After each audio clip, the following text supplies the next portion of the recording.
on YouTube. Back in this thing, man. We back in this thing. Look, y'all. This has been crazy. It's been 21 weeks. Can y'all believe that? 21 weeks of the Couch Coach, guys. It's a long time, bro. Yeah, that's a long time. We've been locked in, man. This is the Couch Coach. I'm your host, Best Show XO. I got my guys with me. I got Tim Jitsu. I got my guy with me. We got Bnoohi. And I'm going to let him do our intro for this phenomenal guest that we got today because he can speak it a little bit better than I can. We're using big words like phenomenal. I love it. This is what I've heard. Man, this is my dog, man. Real talk, man. This is one of my brothers, man. Hey, this man needs no introduction, right? Okay. He is a freshman All-American at Oklahoma State. Even the great Gundy said he was the best athlete to ever come out of Oklahoma State. And I would say Oklahoma. Ooh. Right? Including Barry Sanders. I'll throw all those chips on the table, my man. My man was 360 windmilling. High school. I put his high school highlight tape up with Reggie Bush, Noel Devine. Those were bad boys, right? I can put it up, but man, just getting to know him. Great player, multiple time MVP. He dominated with the Oklahoma Thunder. I was just blessed to be his quarterback, man. Hey, Prentiss out there somewhere. No further ado than my man Pizzo, Prentiss Elliot. Man, hey, welcome to the show. Welcome to the show, man. Man, you guys for having me, man. I love what you guys. I watch you guys week in and week out, man. I wish for the best for you guys moving forward, and I'm just grateful to be here. Man, I'm glad you're here, boss. Yes, sir. Tim, why do we have to be smothered with 49er fans? I don't know. I feel like it's been that way a lot of the year, though. And winners surround themselves with winners. Irritating. Like, what's happening? Just getting jumped week in and week out. I want to know why two guys from Oklahoma, or at least I know Brandon's got some sort of connection to San Francisco, to California, but why, Prentiss? Come on, you are like Tulsa. You are Tulsa. You should at least be a Cowboy fan. Why all the way 49ers? What is the origin of that? Man, I've been a 49er fan since I started watching football, since I've been like 5 years old. Man, I didn't watch all Ricky Waters, Roger Craig, Garrison Hirsch. Man, I've been a 49er fan forever. So it's just been one of my things. And plus, when I was little, I loved their colors, man. So I always been a diehard 49er. I can feel you on that. Yes, sir. Okay. I feel you on that. Okay. What year? What year were you? Do you remember your first year as a 49er fan? And who was the quarterback of that team? Was it Young at that point? Was it Montana still? I think Montana was just about to be Steve Young's era. We were just transitioning over to Steve Young at that time. Oh, okay. All right. So it's been a long time for you then. Yeah, man. It's been a while, man. It's been a while. Glory days, baby. I got one in. Seeing how long doesn't even want to stay on him with all that 49er stuff. You know what? The camera's like, let's pan away. Lovely, man. Quickly. Red and gold looks good on y'all. I got one come for join us. Seeing how long you've been a 49er fan, give me your favorite 49 player ever. My favorite 49er player? This is going to sound crazy because he's a defensive guy. I like this. Okay. Burton Hanks, baby. Oh, man. 36. Dinosaur, okay. Hey, you know what's crazy, though? You know what's crazy? My mom's grew up with him and his family. What? No BS. Swear. Wow. Right hand of God. It's crazy, right? That's interesting. It's crazy. Burton Hanks, yes. There we go. A lot of his family's down in the El Reno side. Yep. How did he would his neck? I never met him though. I never met him, but they grew up. They were like, yeah, that's a good family friend. I was like, wow. That dude was a baller. But you could have chose Jerry Rice, Ronnie Lott. Come on, man. Terrell Owens, Ricky Waters, Joe Montana. Very obscure pick, I have to say. I think I fell in love with the neck dance more than anything. That's why he became one of my favorite players. Okay, man. That's good. But if I got to go with my all-time greatest 49er fan, it'd be Jerry Rice. For sure. Jerry Rice, okay. Remember when we used to watch Jerry Rice's I respect routes? that. I get that because my favorite Viking wasn't even a great. He's just my favorite. That's Percy Harvin. So, you know what I mean? That's my guy. That's my guy. Like Harvin's amazing. If he played right now, he would be great. We wouldn't be talking about Christian McCaffrey if Percy Harvin was playing right now and I'll stand on the table. Oh, that's a tough I one. mean, it wouldn't be I can say that for Zoe, man. exist. Zoe was that kind of player. I would say That's what's Debo. crazy. Christian McCaffrey would exist. It would be Debo. You know what I mean? Percy Harvin is everything that we see in Debo right now. I agree 100% with that one. Man, my God. But hey, but Percy was like a 4-3 guy. Welcome to the show. Look, we run this thing on the Couch Coach just like a football game. You know what I mean? We do that, pop it off with the pregame, first quarter, second quarter, halftime, third quarter, fourth quarter, and bring it home for the win every time for 20 weeks now. All right. How we do in the first quarter is what the hell happened. And on our what the hell happened, we're going to do it a little bit different. You know what I mean? We normally have our own what the hell happened, but there wasn't too many games to talk about here. So we're going to pick a game and we're going to all talk about how the hell we saw it through our lens. All right. So, I like that a lot. Let's pop it off, Tim. That's a different one, right? You know what I'm saying? Let's pop it off. This was the first game. This was the Texans against the Ravens, man. What did you think, Tim? What the hell happened for you? Man, I tell you what, I was impressed, and this is going to come off bad probably to some folks, but I was impressed by that defense, man. They held a team that was averaging 30-something points a game to 3 points. That's the least that we've seen in the playoffs. That's probably the least we've seen in the playoffs in quite a while. They were flying all over the ball. CJ never got comfortable. You're talking about a guy that we all agree, rookie of the year. He's been dynamic. And he looked shook, right? He at some points he was just catching and throwing to nothing, to nobody, and that defense was scary. So to me, that defense was the engine. Lamar did a great job as usual. He protects the football, using his legs in the red zone, fantastic. Didn't have to throw the ball a lot, so didn't have a lot of gaudy numbers. Will that be the same this week against the Chiefs? I don't know. We'll talk about that later. But to me, it was the defense that no one seems to want to talk about, and they deserve a lot of credit for what happened to the Texans this past weekend. To me. I don't dislike it. I feel like, it was still a little shade, but I don't dislike it. No shade. Newey, just a little bit, Newey, what the hell happened? I just want to point it out. A great defense is always a help. A great defense is always a help. That's fair. For me with the Ravens and Texans, I mean, it was a slobber knocker at first, right? I mean, 20 game layoff. I mean, that kind of hurts you, right? We experienced that in San Francisco, but overall, Lamar came out firing in the second half. I mean, he is as efficient as it gets. I say he's like a cyborg, man. I mean, this guy he's impossible to defend. I mean, 4 total touchdowns, 2 on the ground, 2 in the air. What was he? Over 70% completion, very effective. That defense, yes, it does help, right? But both teams were, 4 and 12 on third down. So the efficiency wasn't there like it normally is. So it happens sometimes off of big plays too. But I think right now, I mean, kudos to CJ and the Texans and D'Amico for doing their thing, man, because they may have given a little bit of the recipe in the first half of what you can do to contain Lamar, because they had 3 sacks on him. So hopefully the Chiefs can make this a game and really just simulate that style, because I think right now, outside of that, they may not have a chance. And that's how I look at it. They're on a roll, and Lamar's dangerous. That defense dangerous.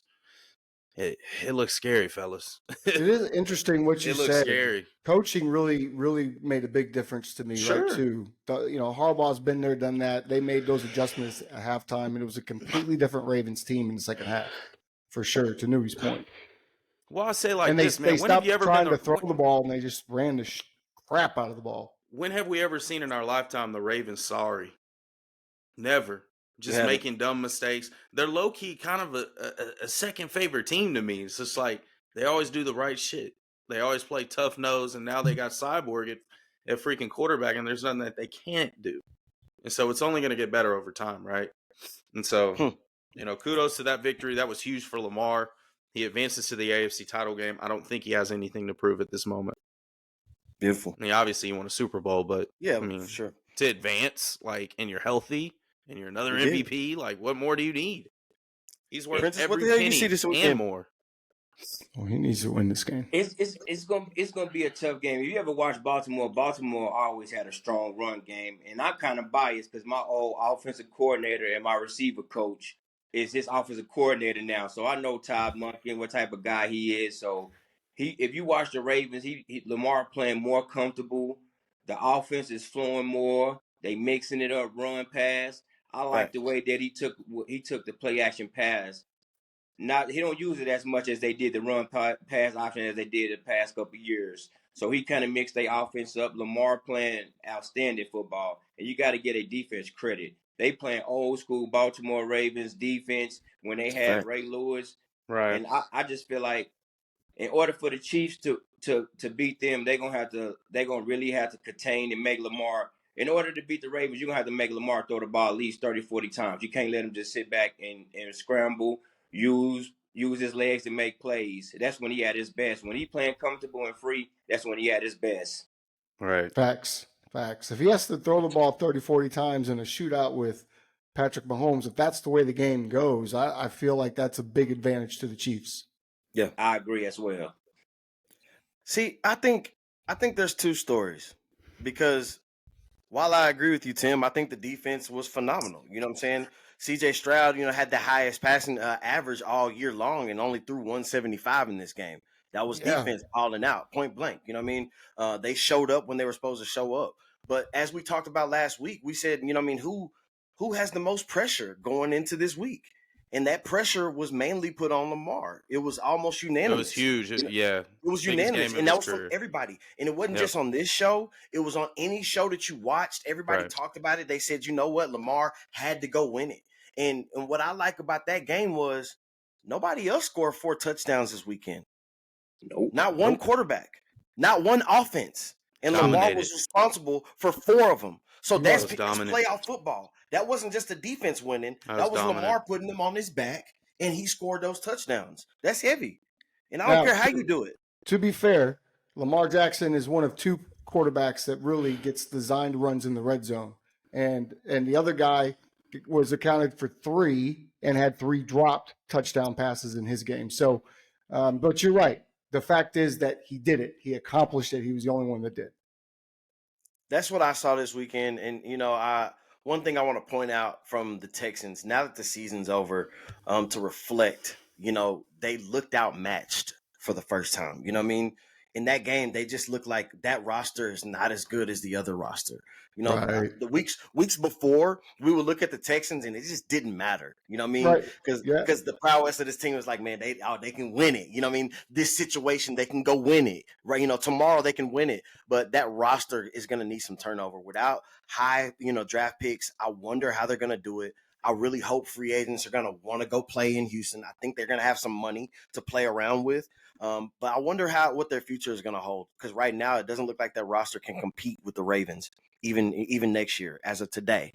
I do see some change that has to happen fast, because it didn't really look like the 2 even teams whatsoever. But let's keep it rolling. We got nerd. Go ahead. I would say this, though. DeMeco Ryans, one thing I know about DeMeco Ryans being a 49er fan, he going to coach defense. And once he get the defensive players that match his scheme, they're going to be a problem. Because if you watch him, he took their defense to another level with just the players that he had. So with that being said, I feel like once he get the players that he need in the key places, they're going to be a problem. You got to think about it. They're probably one of the youngest team in the NFL right now. So they're going to grow. I love the fact that they so young, but they're going to be so competitive. And on top of that, Tank Liddell was injured, so that's another big threat at receiver that was down. So when I see them next year, I feel like they're going to be a contender from here on out moving forward. I like it. With it being such, late picks, that's the only thing I wonder. They do have the pick from Cleveland still, so pick 23. I wonder how they're going to be able to maneuver. I just didn't see it as far as pound for pound. They didn't look as good as the Ravens. I agree. That first half was something different, though, man. That was like a blueprint, a small blueprint of how you can contain them and have him jumping into sacks, because one of Lamar's greatest threats is buying time and having that ability to get in and out and around about how he chooses. Right? He buys so much time in the pocket, and you don't see that out of a lot of guys. And then if you force to commit, he's going to take off or throw it downfield. And guys are wide open. You can't cover guys that long. Doesn't sustain. And you know what makes it so hard playing against Lamar? Because you can't play a lot of man to man. That's the crazy thing about it. You can't play man to man. That's And when now you know you've arrived. now he didn't got to the point so comfortable throwing the ball. Now he chopping up zone defenses. So now you like, what do you do? What do you do? Right. How do you defend that, Tim? How do you defend that, huh? Man, I think if you're the Chiefs, I think look at what they did in the first half.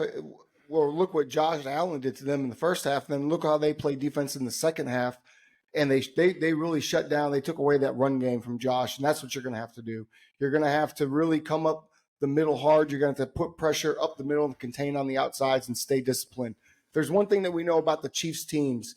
They're going to be disciplined. Andy Reid's going to have them ready to go. So I think they're going to have to find an alternate route than Lamar's legs, hopefully. The problem is it's so hard to stop him because they do have those designed runs and they do have the guards and the tackles pulling out. And then there's the misdirection plays that they do so well where they motion and it looks like a power one way, but then Lamar's taken off the other way, but half your defense is over this way. So it's going to be a little bit of a chess match from that standpoint.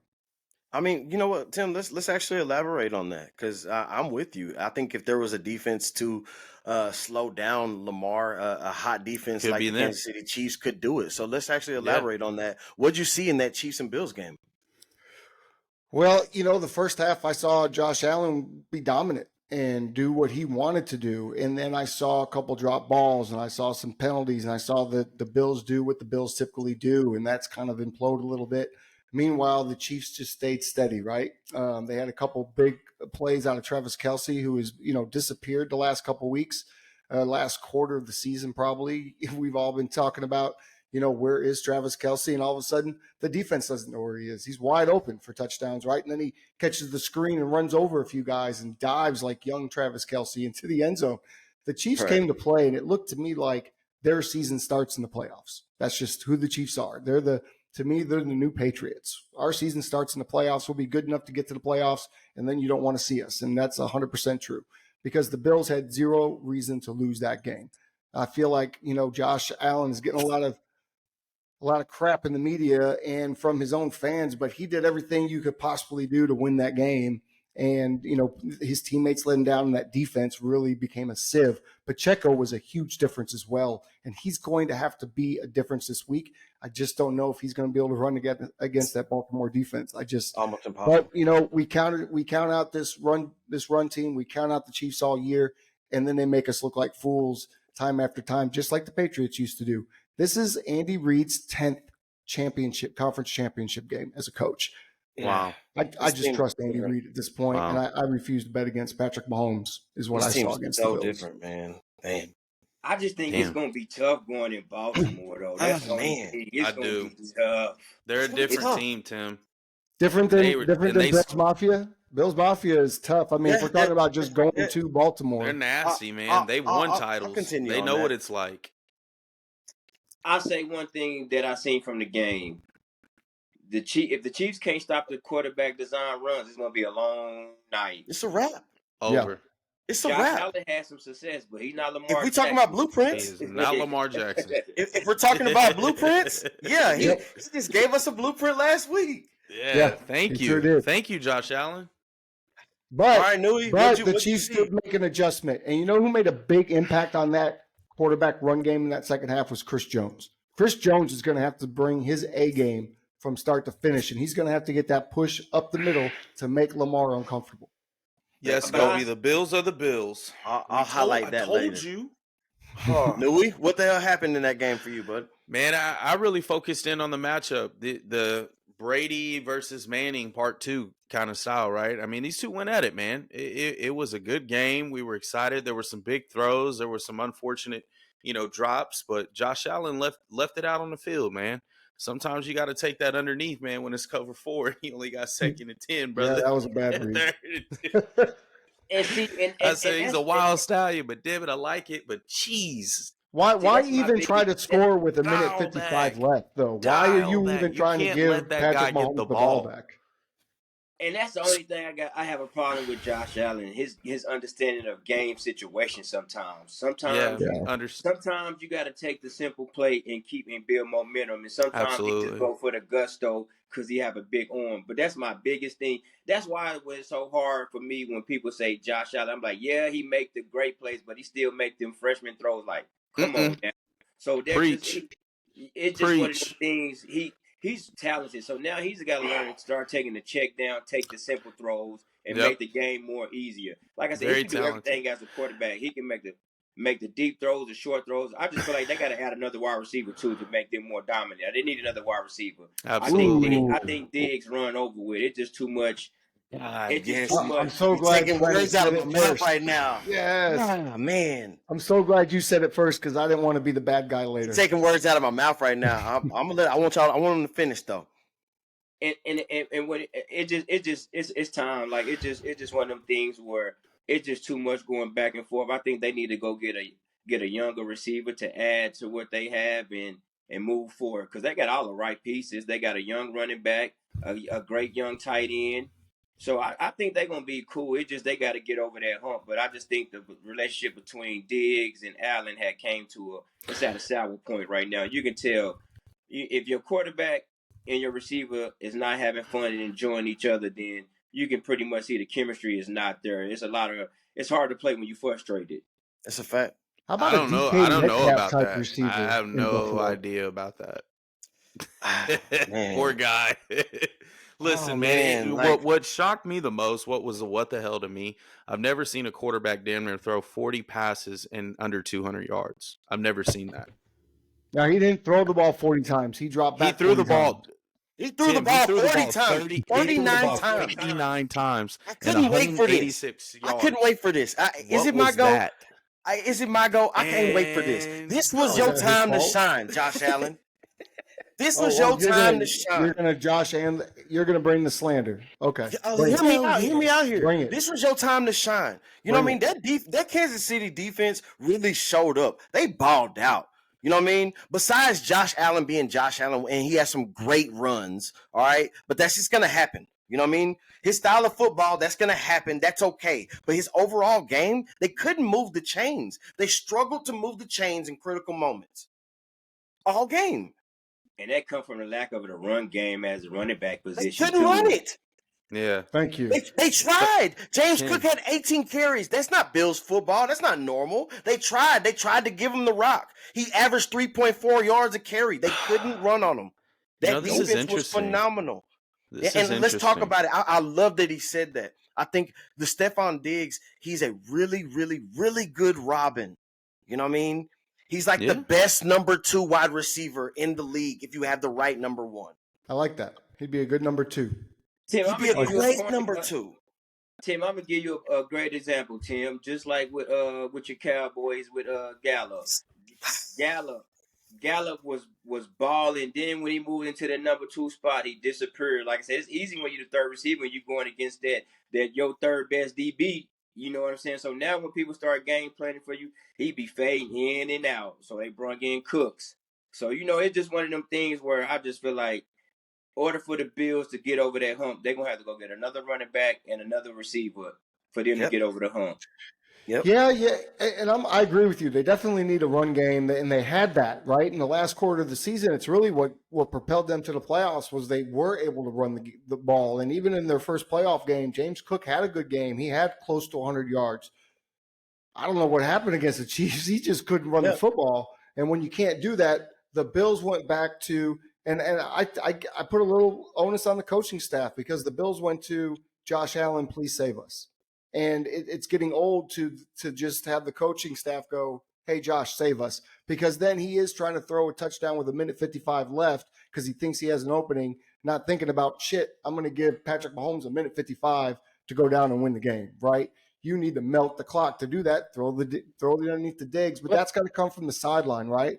That's going to be, hey, here's the call. Do not throw it to the end zone. Do not give Patrick the ball back. Listen, so I feel like the coaching staff is sort of letting him down throughout the game as well, but he also has to work on his in-game IQ. You have to understand down and distance and understanding of situational football. You're a pro quarterback. You're a $100 million quarterback. You can't. Okay. This is why we pay you. It's not my job to coach you to understand that. You should already know that. Well, coaches have to take some response. I've heard video not when you got a drive route and Bill Walsh telling Joe Montana, don't do this, do this. If this isn't there, do this right before he goes into the huddle. So don't tell me that coaches don't coach up their quarterbacks. I mean, I get that. Hey, Tim, do you know that man's contract? But he should know that. Do you know his contract? I called that play as an OC quarterback. Have the conversation.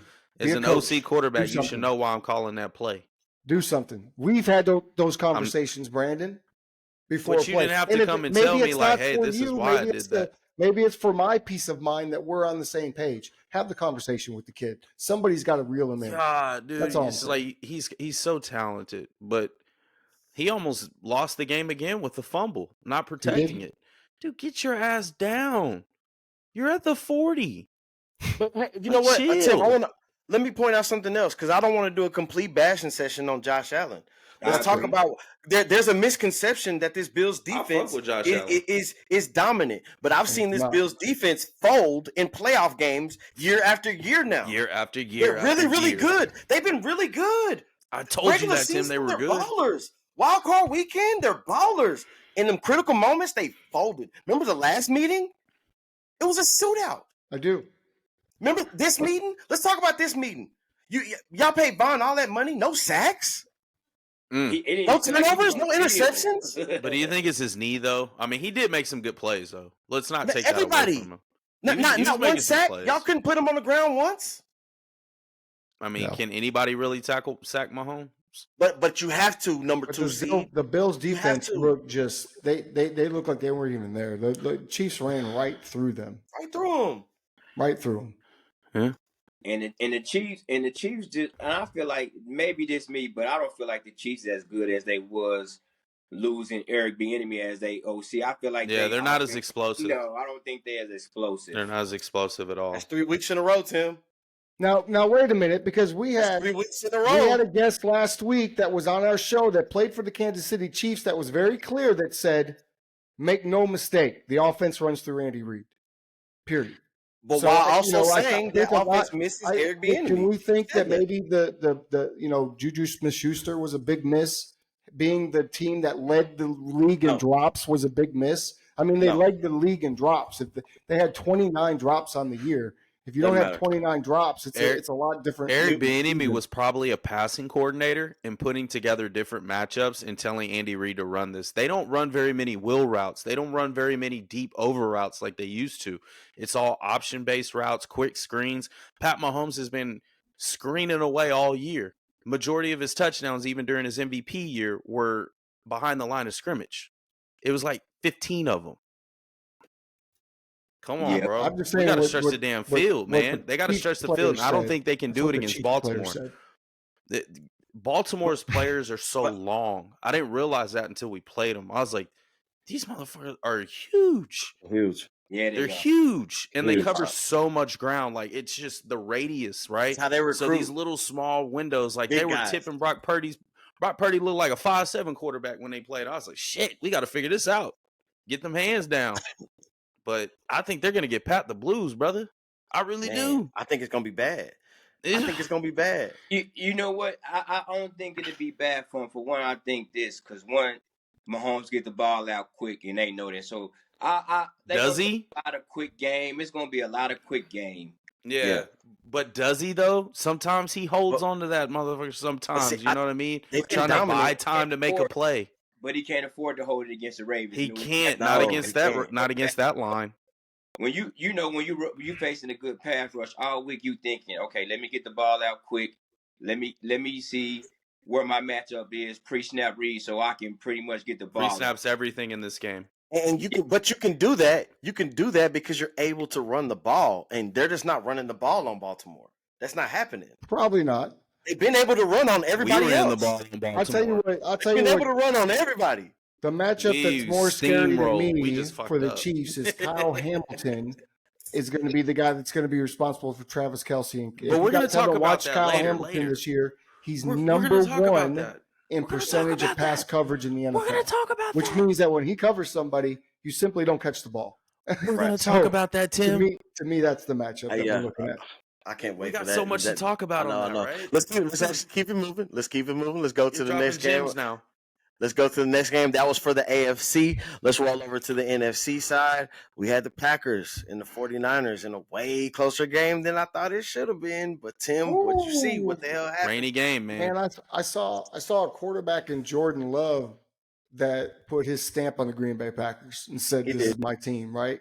He played outstanding until the final drive where, sometimes buttholes get tight in those tight moments, and his certainly did. And he just kind of threw that shit up to nobody. I think in his mind, he thought he really was Aaron Rodgers and could just do something impossible on that last play. But before that, he was good. He was really, really good. He was damn good. I felt like the 49er defense disappointed me a little bit. They weren't as stout as what I expected from them. But Brock Purdy impressed me once again. He completed big-time third down throws when he had to. He made plays with his feet when he needed to. Brock Purdy and Christian McCaffrey, too, just the calm, even with Debo out, they were just calm and steady the whole game, and really, really impressive from that standpoint. So the 49ers, good for them. Brock Purdy, really coming through in the fourth quarter. That showed a lot of maturity over the last year and shows that he's got it here. It's very Brady-ish at this young age to be able to do that. I loved it. That type of game. So it was impressive. I don't disagree. I don't agree. What you think? Man, I love him, man. I love the way that he learned. At the end, I just think he just rushed. He just lost track of game management and trying to make a big play. I think if he throw the ball away and live another down, he would be all right. I will say this though, the Packers gonna be good too. I ain't gonna lie, he surprised me. I didn't think he was that good at first, but then over the course, I started watching him. He can make every throw. That's a bad boy. That's effortlessly, dude. Effortlessly. We were calling him Brett Rogers in the chat. Yeah, Brett Rogers. That's what Effortlessly, he can throw it. Like, it's stupid. Yeah. And he's only going to get better. I know it. Oh. And with the 49ers, I feel like, and Newey can attest to this too, I feel like, I'm not making no excuses, but it's hard to stay in game mode when you've been out for so long. And I feel like it was rust. And I feel like it was just a lack of not playing for a while. I'm not making no excuses, but you can tell you can see when we start hitting our stride late in the fourth quarter, they start getting their legs back under them. Like I said, but that layoff that's why I don't like buys like that. Them layoffs. Me either. I hate them. I mean, listen, we still put up over 350 yards of total offense. It may have looked ugly, right? We're in a damn monsoon, but one thing I will say, man, Jordan Love's a stud. Yes, sir. Their young talent is really good, and kudos to those guys doing a great job. I mean, they almost stole one, and they should have stole one, but hey, we capitalized on it. I love that it was a good hard fought close game. Yeah. Because those are the games that we need. Kyle Shanahan, in his era, as we all know, is 0-30 when trailing by 7 points or less. Right? That one was so major because it gives them confidence. Like, hey, we can battle and win close games. We can figure it out, right? And so Kyle Shanahan, my boy Mo was telling me about this. He reminds me, you guys all watch The Waterboy, right? Mm-hmm. And with the coach, Henry Winkler. When he gets all nervous, the coach, when he's up by a lot, shit look good, right? That shit get tight, boy. He start fading the back and shit.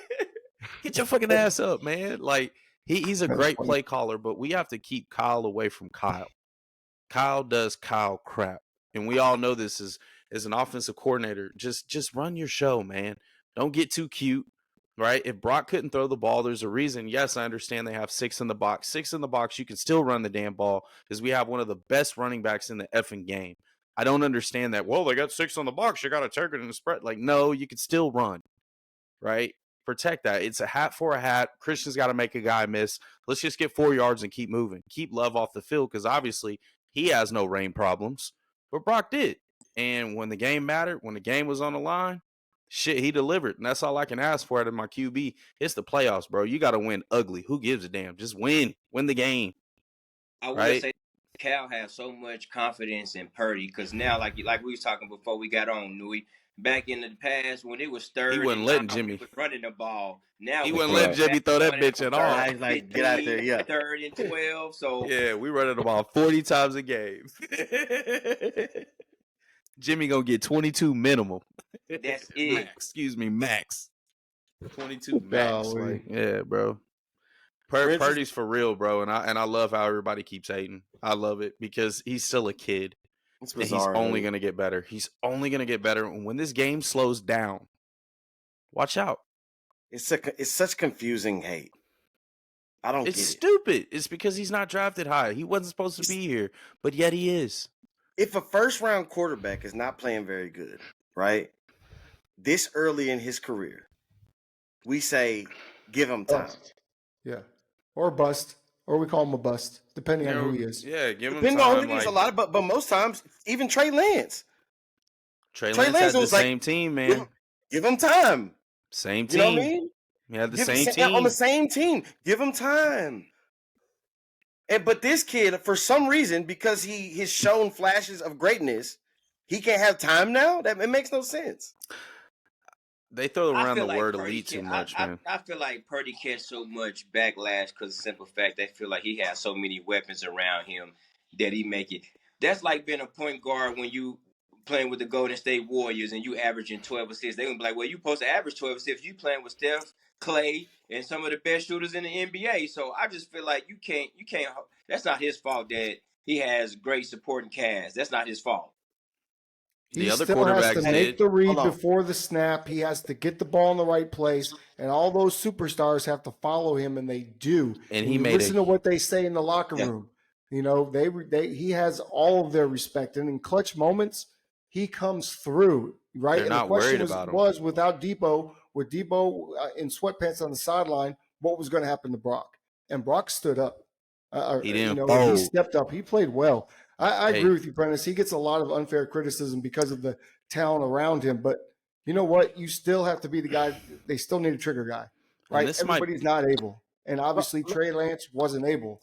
They didn't feel like Jimmy Garoppolo was able. So far, this kid has gone to 2 NFC title games. And I feel like if he doesn't get hurt last year, they beat the Eagles. So easily.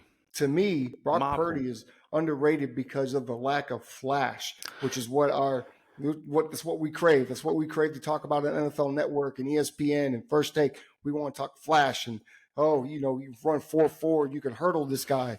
You know, it's when Tom Brady did it, it was boring. Now Brock Purdy's doing it. Oh, he's boring. He's checked down. It's the weapons around him. It's tiring to listen to because that's not it. He's put in the work. Everybody was saying that about Brady, though, man. Saying the same shit for a long time. Let me say something before I talk about that game. Let me say something about Brock Purdy that doesn't make any sense to me. You want to know why? And I've been saving this one for a couple of weeks too, because I've been wanting to let y'all, pop y'all shit. 49ers, do y'all thing. My mama's a 49er, fan. Bang bang. Oh, she's a diehard. You know what I'm saying? Bro. Diehard. Big you know what I'm saying? One of these. She's a bigger fan than both of y'all. It's crazy. Simply, there's a simple point that I don't understand. I don't want to talk about these weapons no more. Kill that conversation because it's kind of pissing me off. Because clearly, I guess we're just couch coaches and maybe we do know more than all of y'all do, right? But here's a fact. You want to talk about weapons. The 49er history, Jerry Rice, he has 22,000 yards. He is number 1. Number 2 is Larry Fitzgerald. Number 3, a 49er, Terrell Owens. 16,000 yards. All of these guys have played on the 49ers. And I'm screaming because it's pissing me off. They played for the 49ers. And you mean to tell me Brock Purdy is the all-time leader in passing in the season? Well, the game's different now. I don't care what the game is. It don't matter. It's not. He actually had lesser passing attempts than Steve Young did. Do you know that number 1? He's the only guy in the league. All time. So I don't want to talk about no weapons. Because guess what? Debo is good. You see it. Debo's good, but he's a Swiss Army knife. George Kittle's good. He's good, but he ain't even the best tight end in the league. I don't care what you say. I don't care what you say. Brandon Ayuk is trending. And he's going to be top 10 in the game. Top receiver. 10 receiver in the game. He's going to be a really, really good wide receiver. He shows me flashes of that same Stephon Diggs we were talking about earlier. Okay? Great. Oh. He did make clutch catches, though. Clutch. And there was some balls. There was, he has more separation than any receiver in the league this year. Brandon. And he gets less targets. I'm not downplaying Brandon Ayuk. I'm just saying, if we want to talk about greatness, you better believe that greatness starts with Jerry Rice and Terrell Owens, and their quarterbacks do not have the highest passing in 49er history. True. So I don't care what the scheme was. I don't care how it was drawn up. I don't care who was on the field. They don't hold that record. That's special. I don't care that the game has changed. He did it. Well, let's talk about his efficiency too, because I'm going to tell you something that speaks to how efficient he was with it. He had, I forget the number, but less passes, 444 pass attempts this year, which is the only guy in the top 15 ranked quarterbacks in the NFL with less pass attempts than Lamar Jackson. He also had 1,000 more yards passing than Lamar, having about 100 less attempts than him, which to me is incredible because that talks to your efficiency. He also had one of the higher passer ratings as well in the NFL throughout the entire season. It never stopped. And that comes from IQ, preparation, how you approach the game, and getting the ball out of your hand. Sure, the system is what the system is.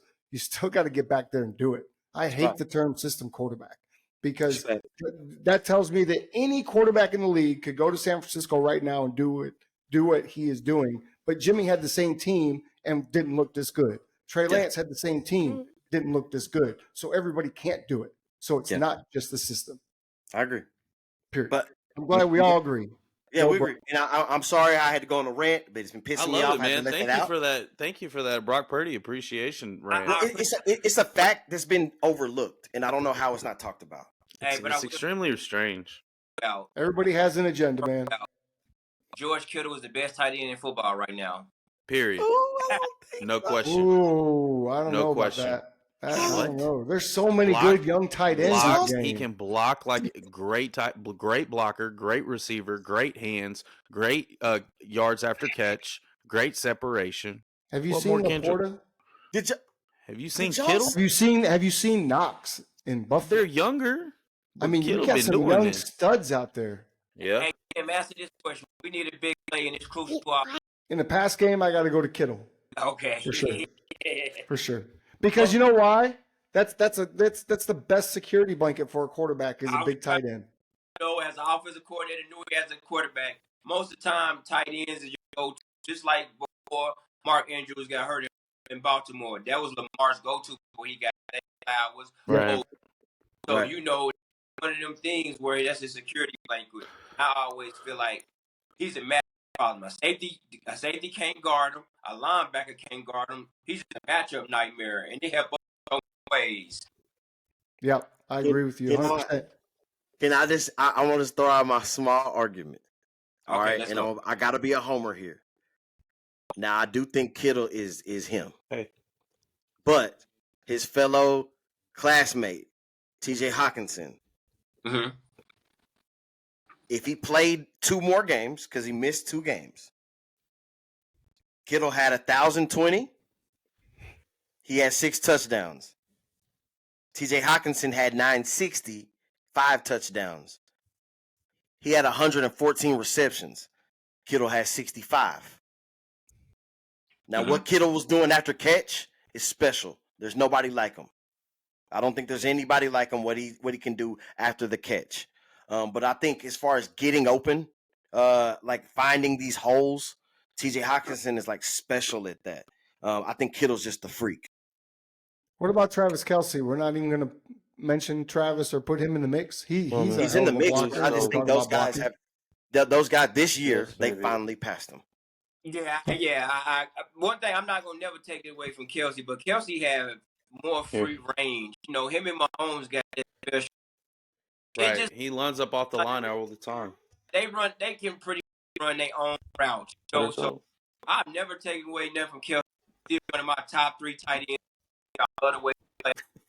Got to get open. I love everything about it. But I just feel like, and I always say this, to be a complete, I feel like you got to be a complete. And it ain't no knock on him because they don't ask him. Kelce don't block. Like, thank you. Yeah, and he missed the block. And he missed the block to help the fumble. He said it on his podcast. He was like, "It was my fault." It's like, yeah, because your ass can't block. You coded receiving now, but you can't block for shit. He's distracted. You too damn big to nudge. He's distracted. Get your big ass in the trenches. His girlfriend's in the stands. He's thinking about switching. Trying to be too pretty. Don't do it. being But Chelsea, being Travis. let me dive into the game though. Let me give out what Swift. happened in that game. Because the one thing I saw was, and I don't like it. You know, as a Vikings fan, this is one thing you don't want to see. It's the makeup of the Green Bay Packers is so dangerous because they're the youngest team in the NFL. If you didn't know, which is stupid. Like how?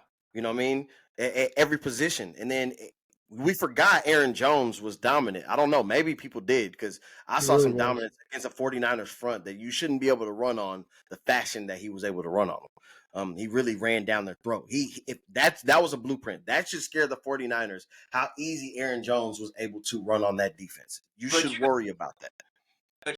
Aaron Jones always been a good back, though. He just stayed injured. Right.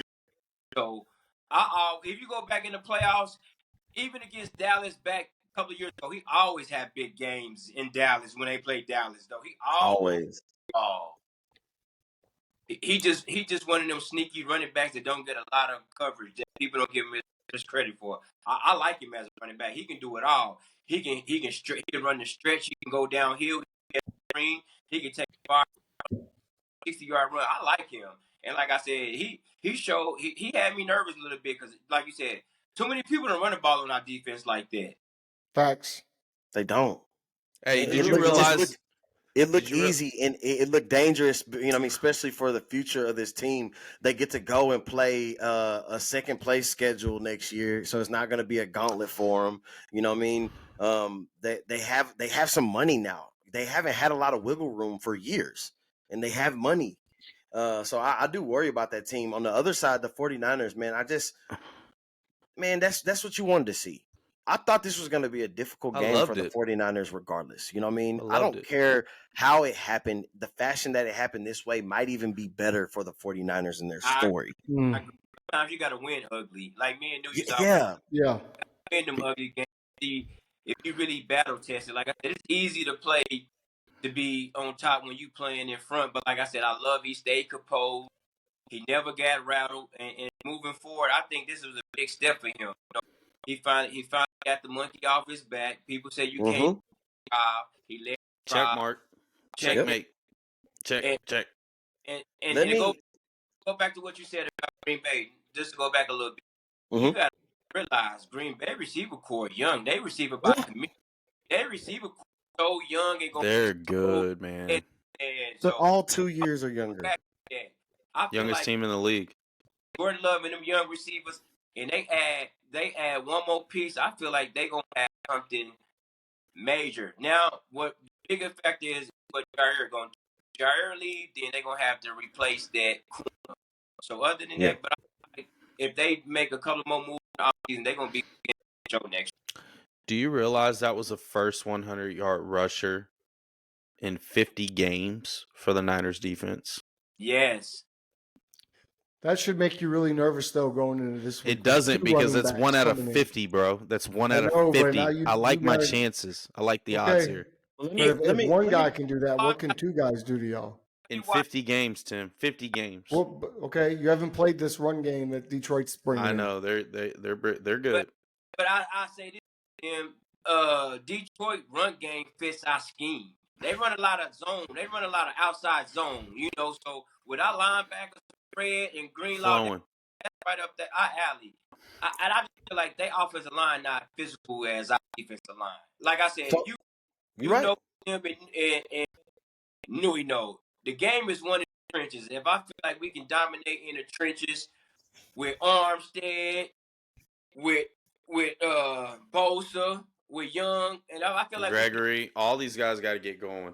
Yeah, and then another thing, if you really watch the game, they really didn't get the kickoff. Like I said, Newey, you know, as a quarterback, if we hit him, even if we don't get the sack, just hit him around, knock him off his spot. He gonna play different. If you let him sit there and be a platform thrower, he's gonna pick us apart. He can tear our ass up. He can go. Yes. So I want to point out 2 more things in that game. One is just that it might be a little disturbing, and I wonder like how you move forward from it. I think the second round pick is worthy of Chase Young, but I don't see a first round talent anymore. Ooh. I don't know. I don't know. I think maybe they saw something, that something about his game that's missing. I think he can be good. I think he's gonna be very serviceable, especially when you got Bosa on the other side. But you know why I feel like the 49ers went and got him? I feel like the 49ers went and got him, so Bosa wouldn't get double teamed as much. And like they bring Young in, they like it's gonna elevate Bosa to go play. College teammates don't compete against each other. And like I said, in his defense too, he coming back off a knee injury, so he working his way back. Like you said, he's not a dominant player, but I feel like he still can be effective in the game. Like I agree with you. It been times where I've been watching too. I've been like, man, I don't know.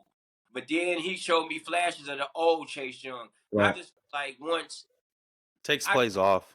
This week right here, he has to show up big. This is the week that we need. If he's not, he's gone. Right. So there's one more thing I want to point out, and I think it's so effing big. Excuse my French. It's huge, right? And no one's gonna talk about it in no media outlet because ain't nobody thinking about it. But there's a reality. Well, we're gonna talk about it on the Couch Coach. Y'all know because y'all fans, right? Mm-hmm. Moody is a really good kicker.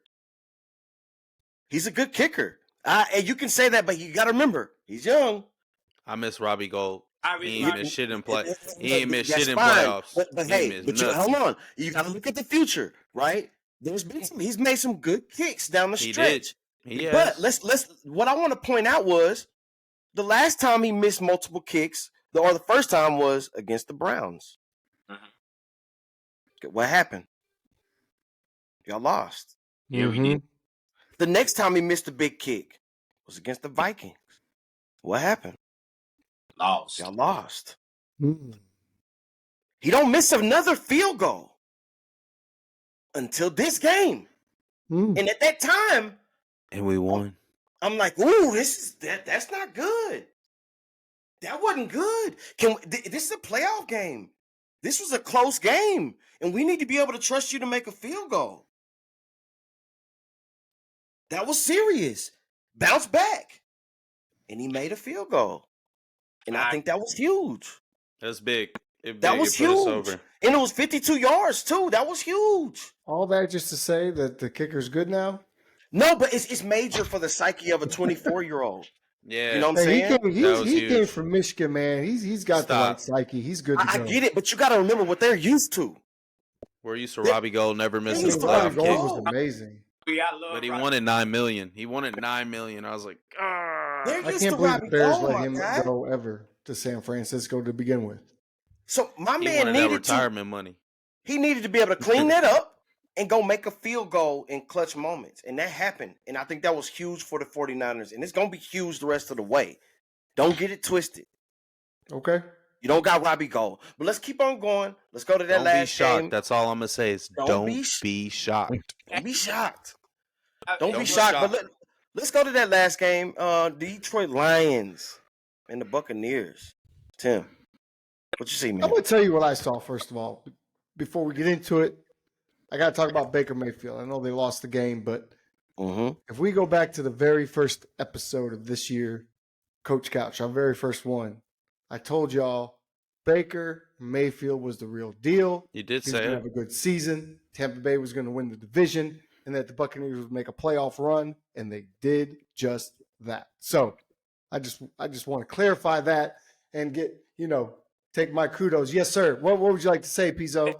Let me say, because a lot of people say this. I will say this. I'm not an OU fan by any means, but I will say this. Baker Mayfield played like he was at OU.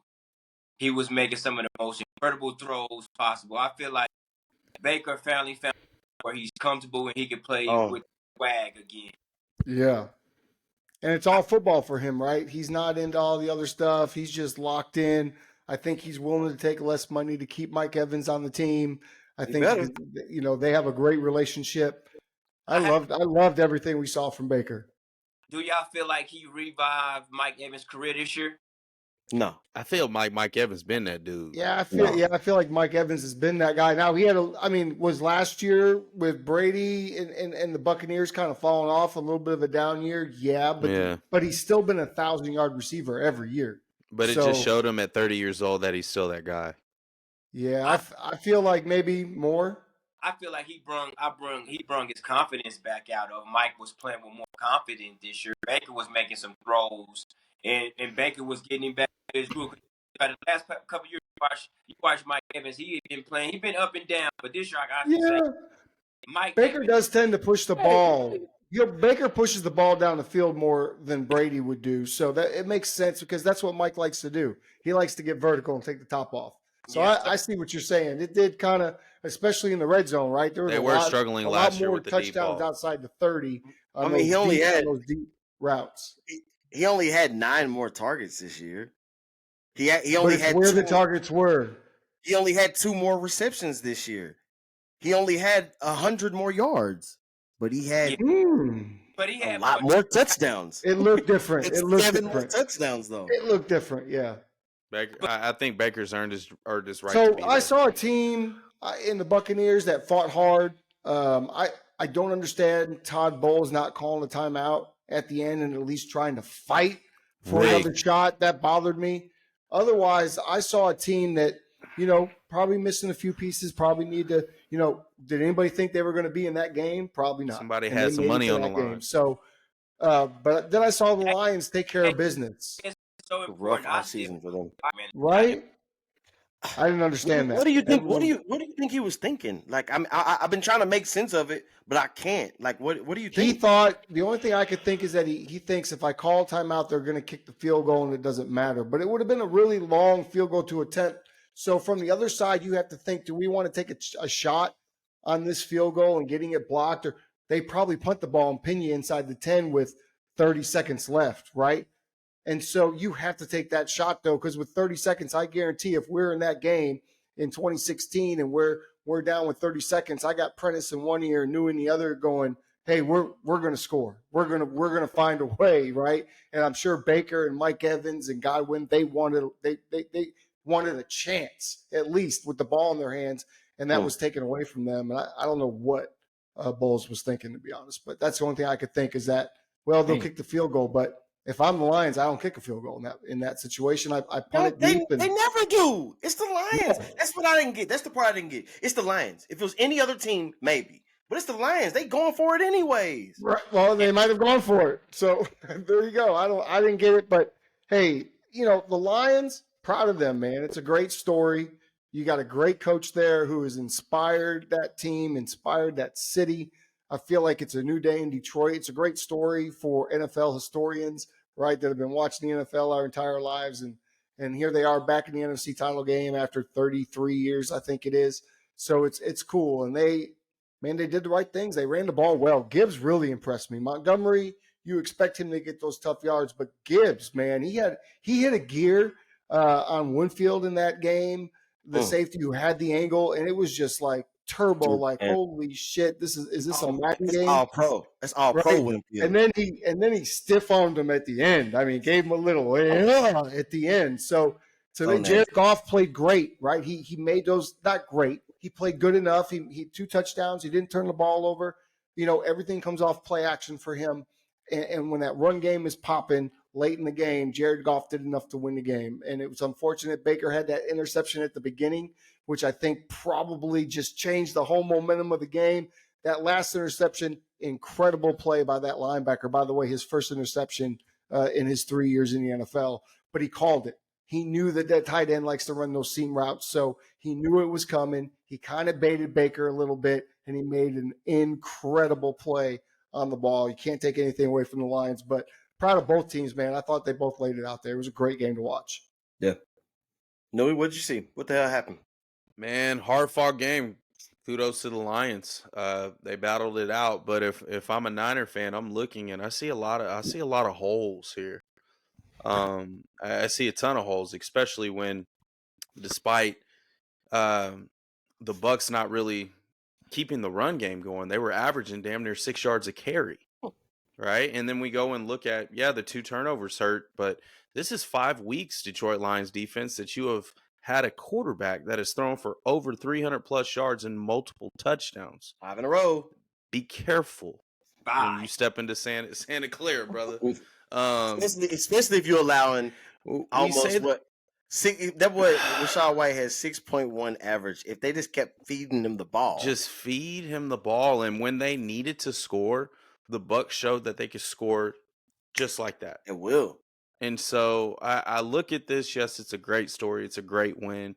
Hey, kudos to them, but they can't play like that versus us, nor can they only average 4.4 yards a carry, and they rushed 26 times. That just tells me there was a couple of big plays that just happened and broke away.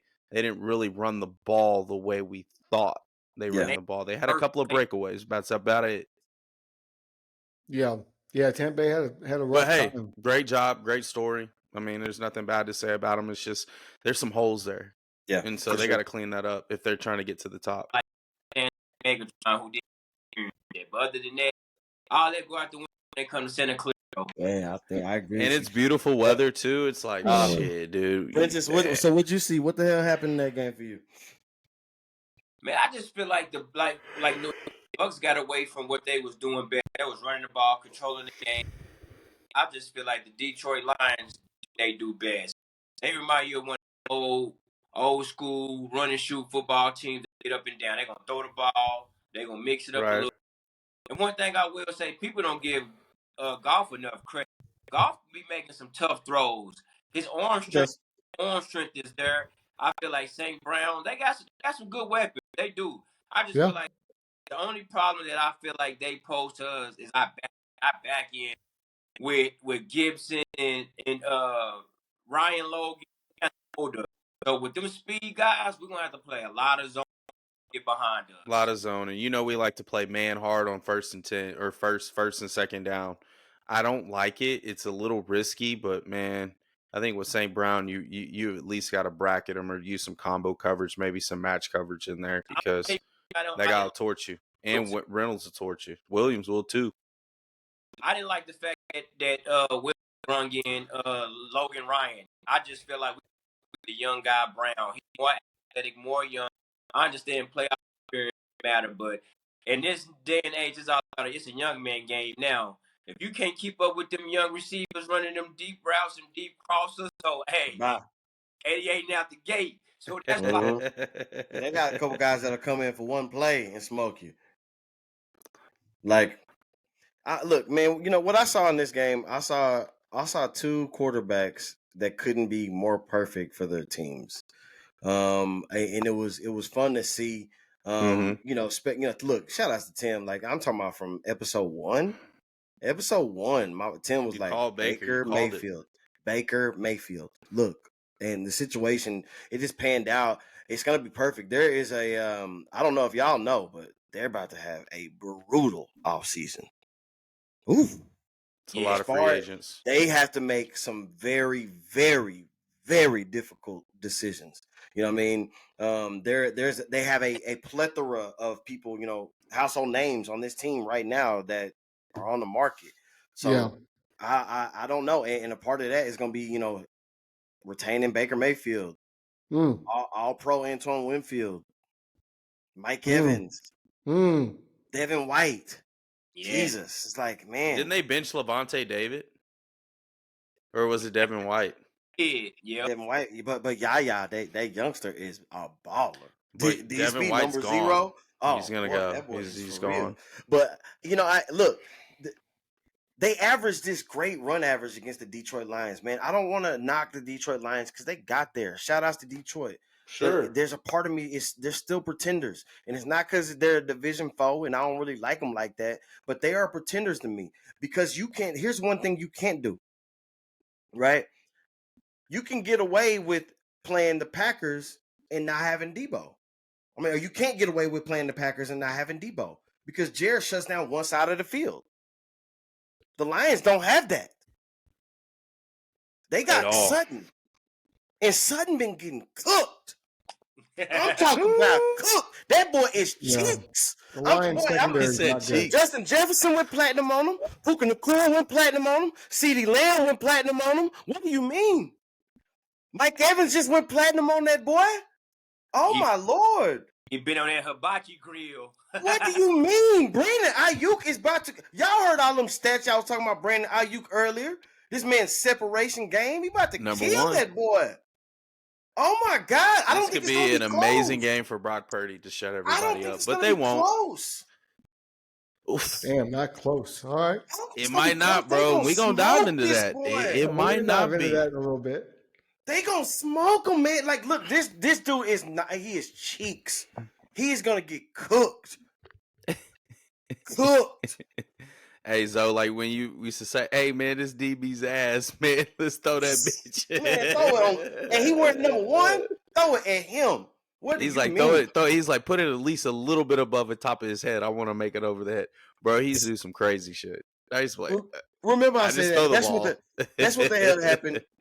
For me, this week with that game, and that'll wrap up the first quarter. This was our longest first quarter. Wow, I ain't gonna lie to you, I love it though. I ain't gonna lie to you, man. Almost the whole show. Thank you for being on this show. Because actually, with it being the longest first quarter, this is my favorite first quarter because it was all facts. Didn't you like that? Look at that. 4 games. I felt it. I don't know. I got the energy, the vibes. First quarter was an hour. Wow. Something about it. But this is y'all know how we doing the second quarter. This ain't a golf round. The second quarter is just a little bit different, man. I do want to hop in the chat for a little bit, and if while we're doing that, if you can maybe peep, is anybody talking in the chat? If y'all haven't, please go follow us. That's at the Couch Coach Club, at the Couch Coach Club, everywhere like air. But what they talking about? Man, this place was going crazy. Except it's really hard to stop Lamar. We had another one that's saying, "Hey, man, you're spot on." XO with the whole Josh Allen scenario. We had another one talking about Jabir Perkins, talking about shout out to Jabir, talking about Kittle being the best, most complete tight end. As I've been saying this, he says his blocking is what separates him from the rest. He can block in any position on the field, which is great. And then Lowe said, my man Superman said, tight ends are not just pass catchers. Tim, Kittle is the best tight end, period. Then we got another one. Roman, and let's just dive down. We had a couple Texan fans that came in like, yeah, we need to polish up the O-line and focus on that. That's our biggest thing. I know we went down the rabbit hole, but there was a lot of active messages in this. So I want to talk about probably about 100 right now. I want to talk about a chat message because I said this last week, and you two folks, Brandon and XO, you laughed at me. But Carlos says, we are calling Justin Fields the next Lamar Jackson if he's drafted to San Francisco instead of Trey Lance. Boom. I like Carlos. Carlos is a smart man. Well, it's Lowe's. It's big Lowe's. I don't think Justin has a quick enough clock to see what we need to see. I don't think you haven't watched enough.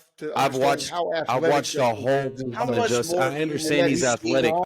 Tim, I'm not talking I'm not talking about that. Playing with 8. I'm not talking about his athleticism, Tim. I'm not talking about his athleticism. I'm talking about his processor being able to process information very quick. This is a rhythm-based offense. I think he was struggling Kyle's offense. I don't think Kyle knows how to deal with those type of quarterbacks that have that uncanny ability to not only, throw the ball a mile, but also can separate and take off when things break down. I don't think he knows how to keep him safe. Let's just focus on the fact that I don't know. I'm not the only one here in the world on our show that has now. And yes, I wanted Justin Fields over Lance, 100%. That's all I wanted to say. Justin Fields can be that guy. He just needs to have the right coach. That's Justin, run while you can. Get out of there if they don't draft Marvin Harrison. Let's stay in Chicago forever. Let's keep it moving. Because we could talk about off season all day long. We're gonna do it in just a couple of weeks, so I don't even want to get started on that. Let's keep it rolling to the second quarter. And this second quarter is not about what's happening in the off season or in March or in April or May or this summer. It's about right now. This segment is called Making History. All right, and it's called Making History because. A couple of guys a couple of guys here, I think a couple 4. of teams here, a couple of coaches here can absolutely make history. So if you had to choose, make your case for what player, for what team, for whoever this means the most to, who can make history this Sunday. Tim, who you got? Man, who it means the most to? That's it's tough. not even a Super Bowl yet. We're not even a Super Bowl. I mean, we're not even at the Super Bowl. I mean, the guy that's been in this game the most is Andy Reid. I don't think Andy Reid has anything to win by winning this game, and that I get that from his speech after they won last week's game. I feel like it's Super Bowl or bust for Andy Reid and those Chiefs. So I'm going to take him out of the equation. I'm going to say the Detroit Lions because they've never done it. They've never won this game. This is the second time in their history.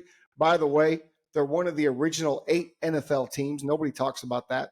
They started in Racine, Wisconsin. They played as a team called the Spartans, I believe was their name, at Horlick Field, where I played quarterback for the Racine Raiders. They then got bought by a team out of Ohio, and then they got bought from Ohio and got moved to Detroit.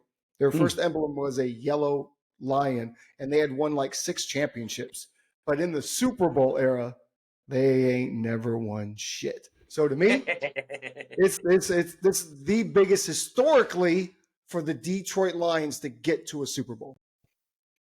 Yep, that's my story. So are we talking teams, or are we going to talk players or quarterbacks? Because I think it's 4 quarterbacks he said there any coach, player, that team, can really. To me, historically, for the most, it's got to be the Lions.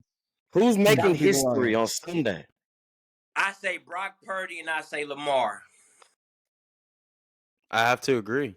Now you just picked the winners. How is that history though?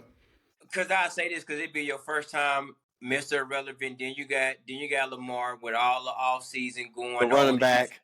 You're gonna get a Super Bowl out of me. And one thing I can respect about Lamar, he betted on himself and he won. So I say that's why I pick Lamar. He betted on himself this offseason and he won. I mean, he sure did, all 3 of those stories sound fantastic, right? Mm-hmm. Yes, we could say the Niners advance and go and chase history, but I don't think we fail to realize Pat Mahomes could possibly be in his 4th Super Bowl in 5 years. Stupid. What the hell? What? Yeah, but that's bro. Have you ever heard of that? Yeah, but have you ever heard of that? For Patty, I don't think that matters. I think what matters it does Patty because it does though. Not that he understands he wins the game, but 4 out of 5. Now you're chasing the GOAT. I know a lot. He's chasing him already. Even if he don't win it. If he plays 20 years and he wins 2 Super Bowls each of the 5 years, he'll end up with 7.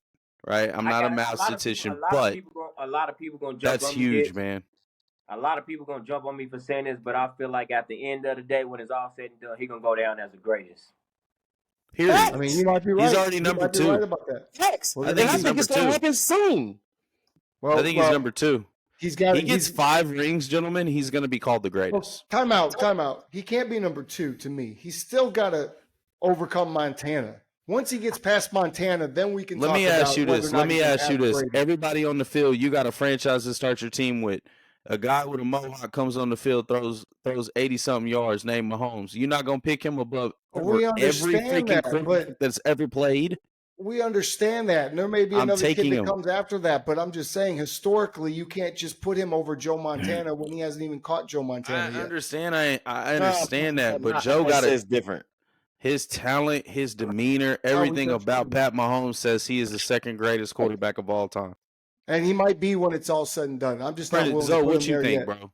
Do you think he at least top 5 right now? Man, can we at least say top 5? He's not 5.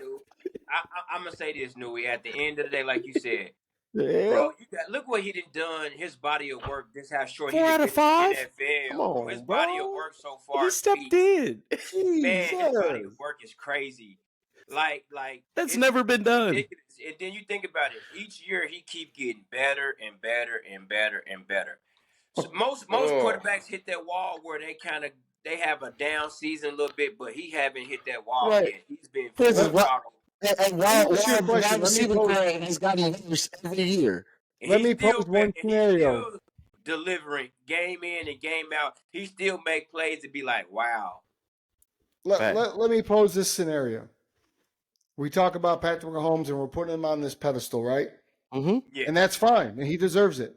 If Patrick Mahomes was actually drafted by Matt Nagy and the Chicago Bears, and not under Andy Reid, who, by the way, took Donovan McNabb to 4 straight NFC title games, including a Super Bowl. That's hard, Tim. Are we still talking about Patrick Mahomes as the second best quarterback of all time? Or hold on. Or can we acknowledge that relationships and situations matter? And Andy Reid is a big piece. Listen, of what he fell into a fantastic situation. He's got a great mentor. Doesn't help. He can't help what team he fell to. True. But what he has done in the course and the body of work for over 5 years, really. I mean, just let him finish. It's not even a full 5 years. Just let him finish his Is career. It really 4 out of 5 years or 4 out of 6 years he's been to a title game? Yes. So if he wins it, that's stupid. Yes. What? That's stupid. Yes. We might as well call it the Mahomes Invitational. Yeah, he's gonna have something named after him after a while. He's arguably Tim. Well, Tom Brady did the same thing, not as fast. No. Tom Brady didn't become the GOAT until after like 15 years in his career. We understand. Then people were like, "All right, after his first Super Bowl, they were still trying to act like Tom Brady was Brock Purdy." True. After the first 3, brother. After the first 3. They shitted on Tom Brady. A long time. You know what I mean? He had to prove so much for people to finally say, "No, yeah, he is like that." He didn't really become that dude. Like everybody was like, "Holy shit!" Until that undefeated season with him and Randy Moss, and everybody's like, "Holy shit, hey, bro!" He's on another planet. The long-haired Tom Brady with the glove out the gate. Out the gate, it was like, "This is Pat Mahomes' league." Yeah, he's like, I'm running it, and he had one game against the Chiefs, and they're like, holy shit, this fucker's good. And just like your boy last week was saying, he got to see Mahomes in practice. He's like, bro, he was killing us. Right, he was throwing no licks. This is before anybody knew he was going to become what he is. No, he's special. There's I think question. To me, is yes, Lamar. Zoe, you have a great example, right? Lamar does it. He goes to the Super Bowl, fantastic. His legacy is there. Brock Purdy does it. It's a fucking Disney movie, right? Mahomes does it, and it's like, holy shit! Oh wow, he's much closer to being the greatest of all time than what we thought early in his career because of what he's dealing with right now. Yeah. He doesn't have the same team. That ain't the same team. They don't stretch the field the same way. They're only going to get better. So he's doing it with less now, despite him having that Hall of Fame tight end, a Hall of Fame defensive lineman. But now he has a team that's top 3 defensively. And if he gets there, how do you it's tough. Damn, dude. Already before the age of 30, you're already considered the greatest of all time, or at least close to it. And Tom Brady will tell you that motherfucker's right on me. He's on my ass. I wanna go a different route. Because people don't really talk about the marriage between Harbaugh and Lamar Jackson. You know what I mean? Oh, it's such a good marriage. Lamar Jackson went to a great situation. 100%. Great organization. I Owner ain't all in the videos and radio. It's not talked about. It was perfect. You got to just sit behind Joe Flacco. The team was good. The Ravens always raving. You know, then they brought in Greg Roman. They built an offense around Lamar Jackson that fit him like a glove and enabled him. This offense fits him like a glove. Yes, man. So Harbaugh understands Lamar, but Harbaugh works. You know, where he works is as good as Lamar can be. So I think what my making history is, bro. You know how dope it is to win a championship the same year as your brother. That'd be cool. That's my making history. Like the prowess of the Harbaugh family. You know what I mean? And then he gets this badass job with the Golden Boy and Justin Herbert. Imagine if the other Harbaugh wins a Super Bowl for the Harbaugh family. That's some crazy history. That is huge. That's going to drive Jim Harbaugh and the Chargers to have success quicker than ever before. But his baby brother did it, and then he does it, and it's kind of cool. That's crazy. It's called the Harbaugh season. Yes. It would literally be the Harbaugh season. I wouldn't even hate if Lamar, God forbid, I don't want to play him, but damn it, if he won, I'd be ecstatic for him. I'd be There's so some happy. crazy You history. know what I wish No we would cap, stop no doing all BS. the way I'd around? be like, damn, I homie wish did we it. would just. I wish we would stop giving the quarterback, regardless of who he is, all It's the because you're a credit when they damn win coach. anything. It's ridiculous. That defense is going to be the reason You're gonna Baltimore ride wins on if they that, win. and I don't think you watch enough Baltimore games. And if so, all credit Watch needs to tomorrow. go to Harbaugh, who probably doesn't get a lot of credit because he's so consistent.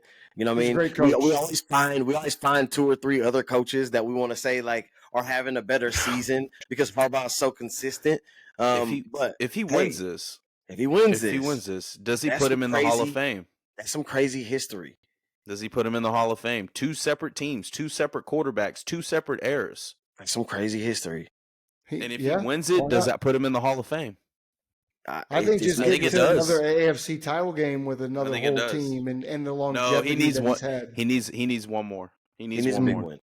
He needs one more. He needs one more to solidify it. To solidify it, because there's some guys that's still in front of him right now. So I what about who else we got? What's another interesting what if Jared Goff wins it? Bro, y'all know while Lamar playing good, I got to give a shout out to my guy Todd Monken. That was my receiver coach, my recruiting coordinator. That's crazy. And we got you on the show in the championship game. Look at that. Hey, this is a crazy fact. If he make it to the Super Bowl, he'd won 2 national championships and go to a Super Bowl. So I'm excited for my guy Todd Monken, man. Shout out to my guy Todd Monken with the Baltimore Ravens. Hey, Prentiss, do you realize that man's gonna be a head coach soon? Yes. Wow. So what was your history with Todd Monken when you were at Oklahoma State? Do you feel he's the true driving force of Lamar Jackson's success as far as elevating him, or what is your take on that? Because that relationship was huge. That was a big move, and even I predicted it when they hired him.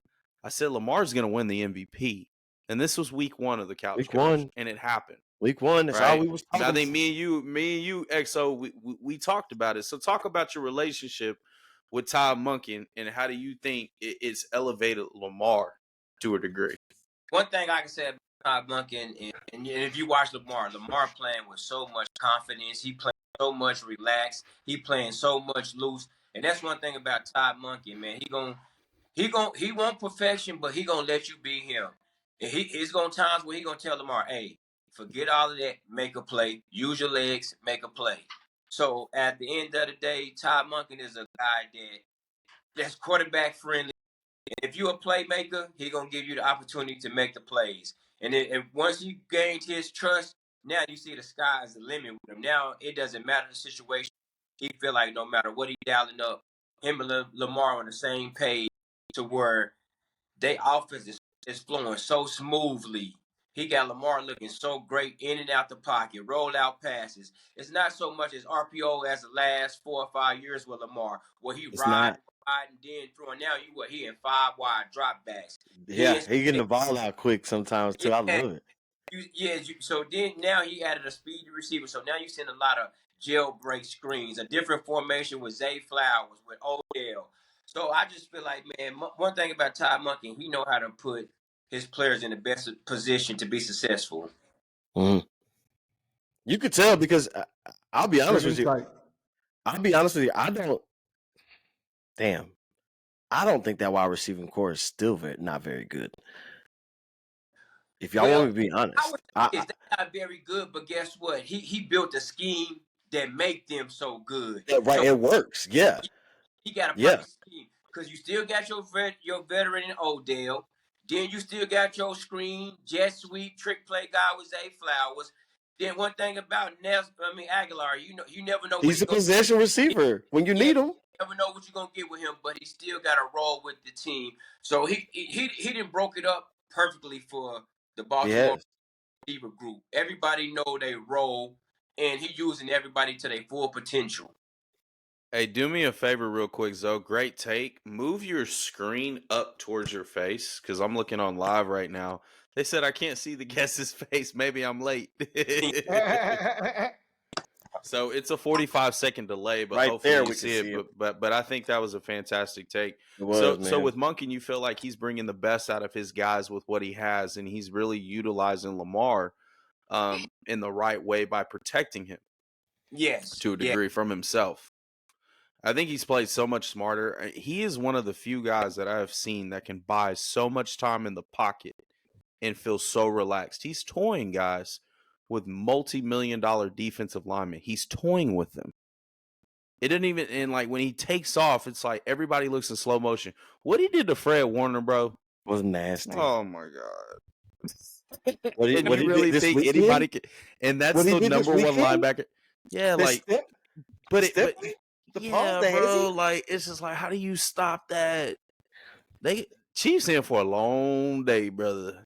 You better hope they had a toothache or something or some food poisoning, because I don't see it any other way but steamroll. But biggest thing too, like, you play quarterback, so you know all about rush points. And one thing about KC, in order for them to keep him contained, they got to understand that they only rush to a certain point, and then they have to stop and build a wall. You can't let them escape out the back. You got to push the pocket and make it collapse on them on passing downs. Because if you leave gaps and lanes, he's gonna pull the ball down. It's gonna be a long day.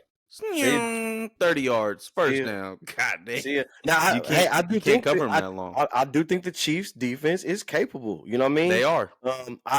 We need to hear Willie Gay's status, because Willie Gay is he's a very important part as far 100%. As at least putting some type of spy on Lamar Jackson. If you have to use somebody else to do it, you're pulling off one of your pass rushers. You're pulling off a premium pass rusher to play that role. You need Willie Gay and all that speed from that linebacker position to be healthy to slow down Lamar Jackson. You damn near better go nickel and try to spy him with a corner or something, or a safety. No, man, they run the ball fast, bro. Faster that they run the ball. He's so fast. You got to have a linebacker on the field, man. They run the ball. There's not a linebacker that can cover him. No, but he at least somebody that can run him down, and Willie Gay can do that.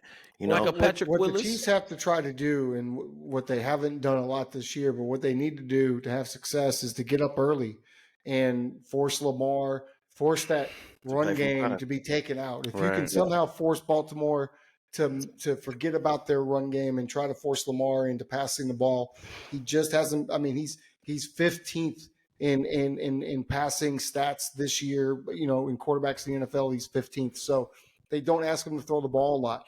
For the Chiefs, I think, to have a chance to win this weekend, they need to get Lamar in a situation where he's dropping back to throw the ball 35 times. So you just want to see him pick him apart, don't you? Getting out of the pocket and you can contain him. I think you're going to have success. Hey, also said our guest said it's gonna fall on the Ravens receivers. Same with the Chiefs. It's big for them. Yeah. It's big for them. But then they also said gap integrity. Yeah, gap integrity is going to be huge. If it falls on the Ravens wide receivers, y'all, then the Chiefs are going to win this game. He said, how many drops we got in the AFC game? Hey, the Chiefs did a great job last week, though. The Chiefs weren't dropping balls. If you watch that game. Hey, I like that. I actually like that. I like that. The over. I like the over 4. Over 4? Oh, and yeah. Mark Andrews is back over this under week 4 for the Ravens. Oh, by the way. Yeah. Look, they might get close to 4 a team. What we thinking, fellas? Over or under total 4.5. 4.5. I don't think the Chiefs had any drops last week, though. Give me Travis Kelce dropped one. Yeah, I don't think he did. He was being Travis Swift. That was Travis Swift. I don't remember Travis dropping one last week, but it was over 4.5. That's messed up. Give me that over 4.5 right now. Hey, let's take that too, dude. Let's ride with that. Hey boys, that was making history, and we get to write that down. This is here permanently, so we get to come back and see who made that history. Is it going to be that Harbaugh family that put their stamp on it? Is Pat Mahomes going to put a stamp on his greatness of going back to back to back to back? Is it going to be the Lions and Goff making their play, or is it going to be that young man Purdy showing all the haters that he is who we think he is? I don't know, and I can't wait. He's ready. But that'll wrap up the second quarter. What a half. We got some Thunder fan. We got some Thunder family in the building. What a dog fight. Yes, it was. It was a long dog fight. Now check this out. Your All-State quarterback, Kobe Williams Prentiss, is on the podcast right now. Welcome, Kobe. Hey. Remember Kobe from Bartersville? Back at All-State game? He was like, man, he was my receiver. I was like, I bet you had some fun with that. Man. Okay, look. Hold on. Oh yeah, keep rolling. I'm gonna hit this chat real quick. Okay. He said, Chiefs need to try to run stunts like crazy. Try to confuse the Ravens O-line and spy. Pull a Patriots move and put a receiver as a spy. Oh. He's so fast, guys, and I don't think people realize this. He's so fast. I don't even want to say what I just thought. Pull a receiver. What you think? What you think? Make him throw the ball 40 times. Okay, I'm just going to say that he can't throw the ball. Out of all the quarterbacks that we've talked about, I'm not going to say he can't throw the ball, but of all the quarterbacks that we've talked about in the playoffs, the only thing that we talk about when we talk about Lamar and what he has to do to win the game and the mismatch is his legs. And this is, to me, it's not a dig at Lamar, but this is why I don't like the Ravens. I've never liked the Ravens. Number one, they left Cleveland in the middle of the night like some damn cowards. They just left Cleveland in the middle of the night. They took the Browns out of Cleveland, and that was wrong. That like took my childhood away, a piece of it. So I don't like the Ravens for that. Number two, I don't like that style of offense. Just like I don't like the Eagles. I can't stand it. I get why they do it. I understand it makes a lot of sense. It doesn't appeal to my eye. I like the 49ers offense. I like the Lions offense. I like the Chiefs offense. Let me ask you this. That run stuff and all the running. 20 weeks that you admitted it in that fashion. Let me ask you this. What'd you say? If you were an offense in 20 weeks that you've admitted it in that fashion. Yeah. Okay. I mean, that's a fair statement, but let me ask you this. Yeah. If you were an offensive coordinator and Lamar Jackson walked in your door. Yeah. I'd have to run the offense that you're running. I get that.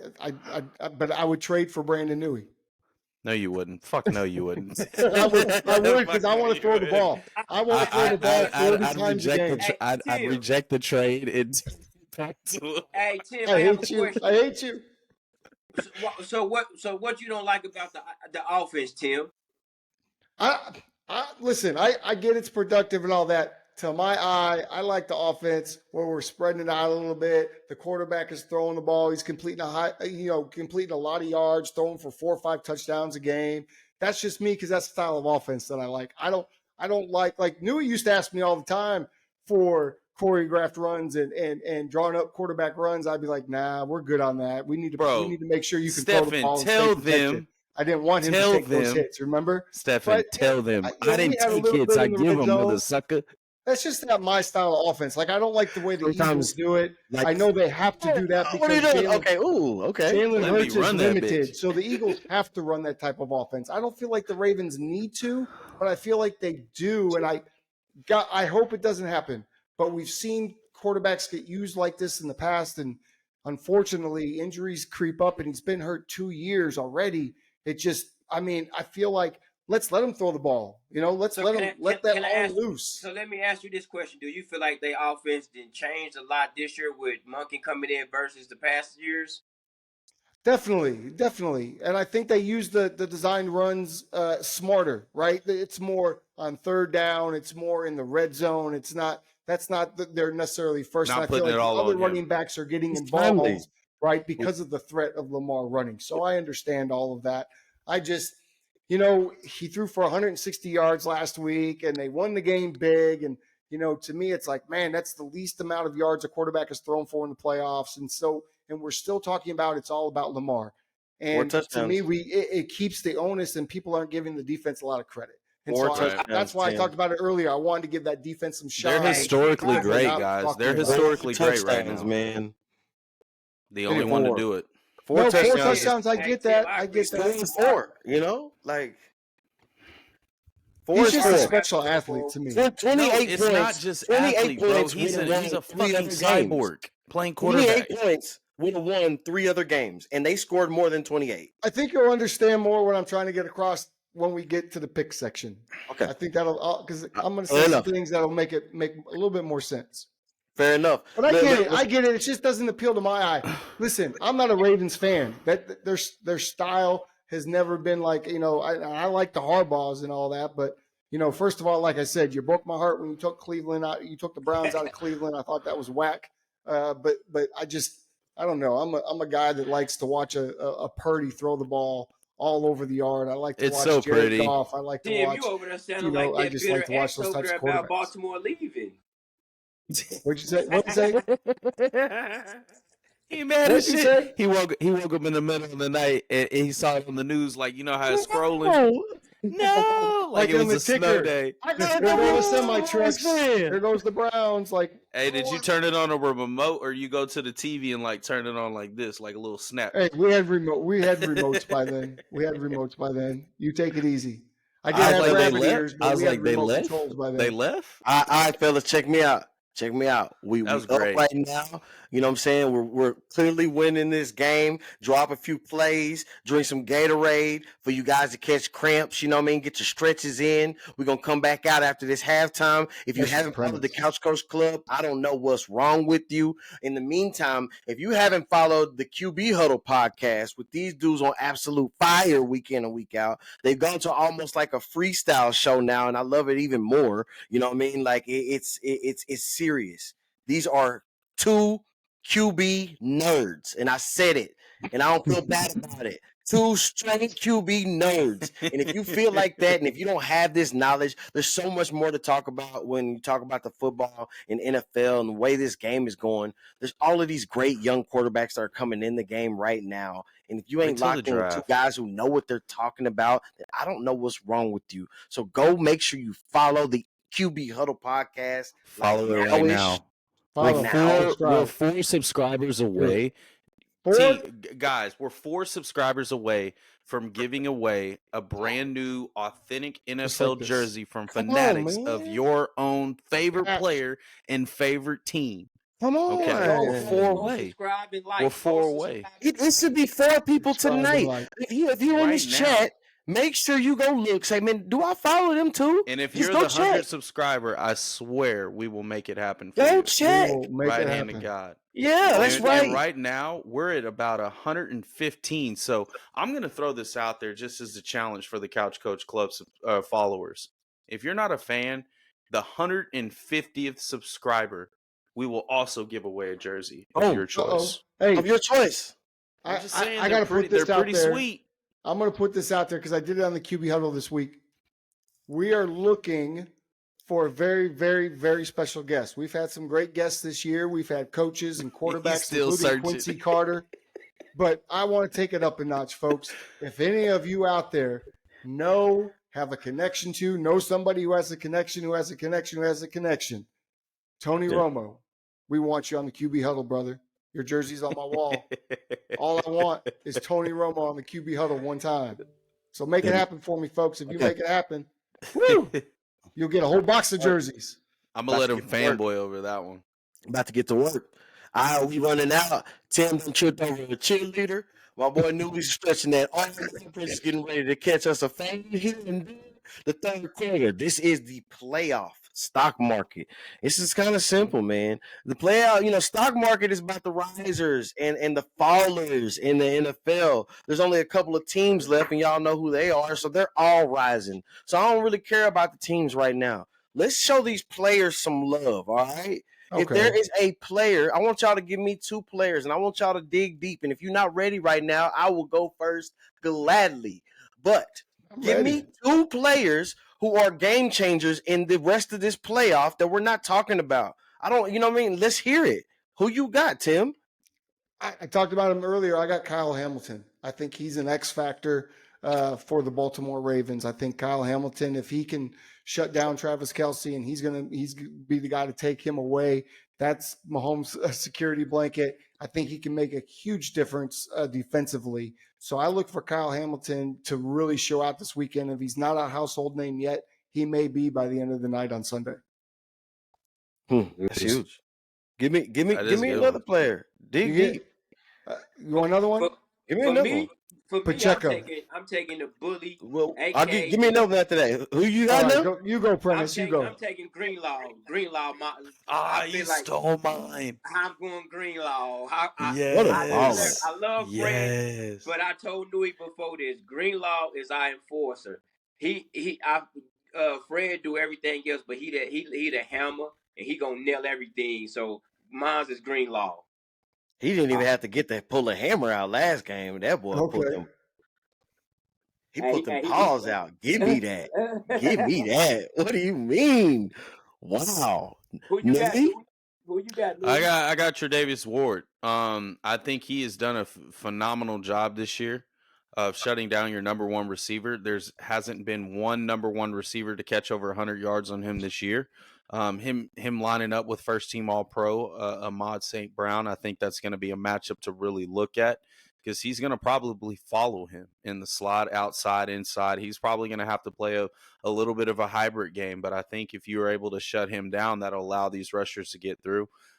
Really look into that because, yes, he made his first Pro Bowl, but he got snubbed to first team All Pro. And he didn't allow a 100-yard catcher. He's not. I mean, he may not be the best, but damn it, he stepped up under Steve Wilkes' defense. My God, he's been balling. And he knows what it's like to be in these matchups because he also won one with Kansas City. Right, so he understands the dynamic of the situation. Yes, sir. Okay, Tim. Make sure you get your next guy ready because I got my next guy ready. I might be slightly long-winded on this one. I've been waiting on this all episode, and I've been like, man, don't say his name. For 2 quarters, I was like, just don't say his name. Oh, I hope nobody else say his name. Look, we might. Y'all gonna think I'm say crazy. His name, say his name. If no one is around you, look, y'all gonna think I'm crazy as hell. All right, the best defender in 2023 season, in 2024, the best defender left playing, no one is talking about.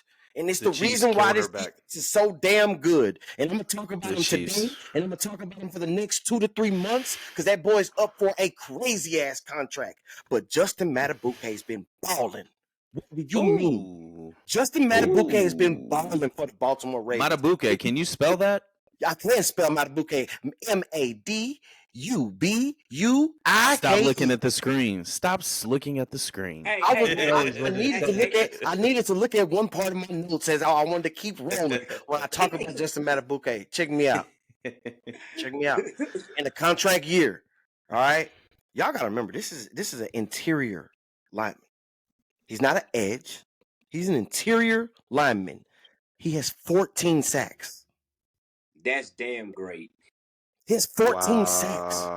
That's great. And no one's talking about it? Wow. He is top 10 in sacks this year from the interior. He has 2 forced fumbles on top of that. He is playing out of his mind. This man is top 5 in pressure rate this year, and I didn't even know it. What do you mean? The boy is balling. He's showing up every single game in a contract year, and like I said, I feel like he's the best defender left out of all the players, and we talking about all them great 49ers. You know what I mean? We talking about the great Aiden Hutchinson over there. We talking about as crazy as my next guy. I'm going to wait for him. There's another guy who's balling in the AFC, but this man is balling out of his mind. And I think this game is going to be about stopping Pacheco if they want to win this game. Yep. And that's where it's going to start. So look out for Justin Madubuike. Okay. Tim? Looking out. I'm going to go to that 49er game. And man, it's got to be Gibbs, number 26, the rookie from Alabama. This kid's been in big games. He's a hard runner. He's got speed on the back end of it. I feel like, man, this guy could be the X factor for the Detroit Lions. And quite frankly, if they're going to be in this game, he has to have a big night. He has to have a big game. So I'm looking for him to show out and, again, become a household name by the end of the day if the Lions are going to make it to the next round. It's true. I agree. That's heavy. Louis? It's Brandon Ayuk.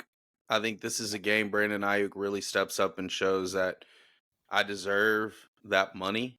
I am that guy. I'm here to arrive. A hampered Debo is an opportunity for Brandon Ayuk to truly shine. He's matched up against one of the worst secondaries that give up the biggest plays in the league. As we know, defensively, they give up a lot of huge plays, and Brandon Ayuk's number 1 when separation. He's less targeted, even though he's finished 7th in receiving. That's impressive. So I think this is his opportunity. Look out for that matchup. Him lined up against damn near anybody. It doesn't matter who you put up against Brandon Ayuk. He's going to find a way to separate.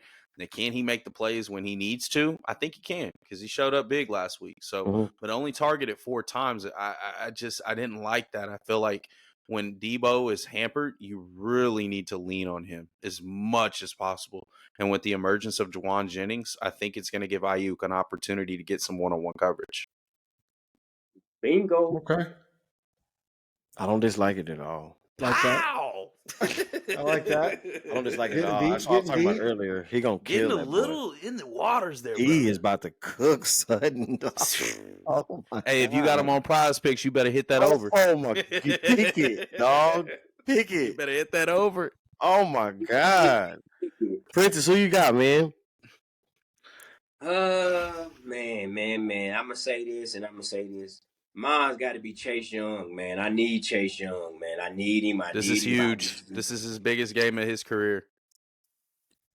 And I feel like this: if he play at a high level, then he motivate. He make Bosa take his game to another level. Like I know when I'm playing with another great receiver, I feel like if I elevate, then he gonna elevate. And I feel like it's like a friendly competition. Let's see who we can get to the quarterback first, and let's see what we can do to disrupt.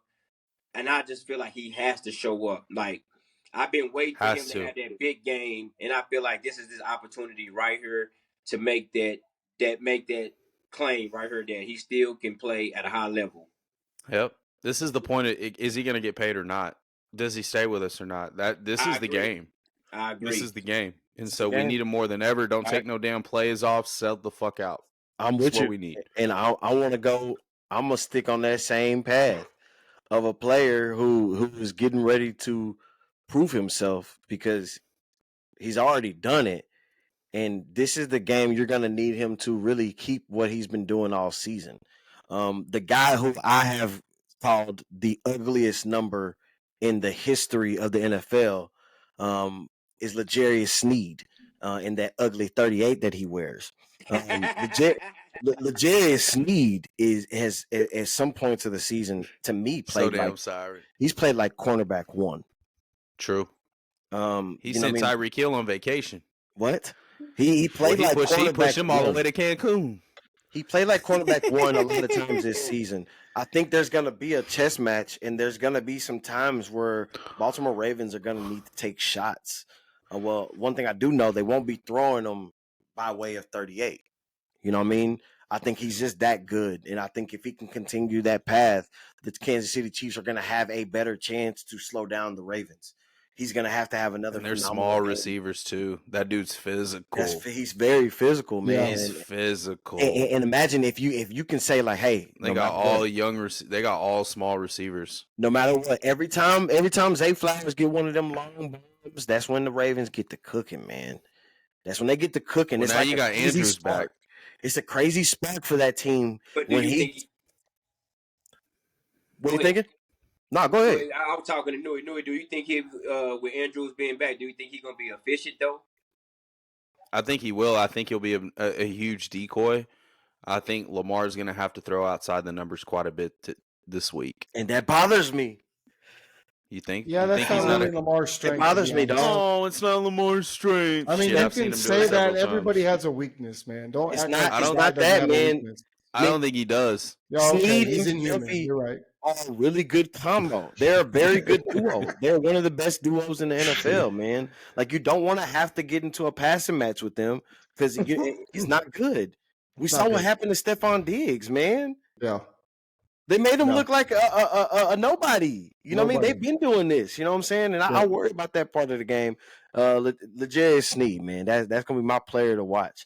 And that's going to wrap up the third quarter. I got another guy for you real quick. I got one more. This is for the 49er people. This is for the 49er people. Don't you mention Aiden Hutchinson. This guy had 3 catches all season long, but had a huge catch last week with Deebo Samuel out of the game. I'm talking about number 84, Chris Conley.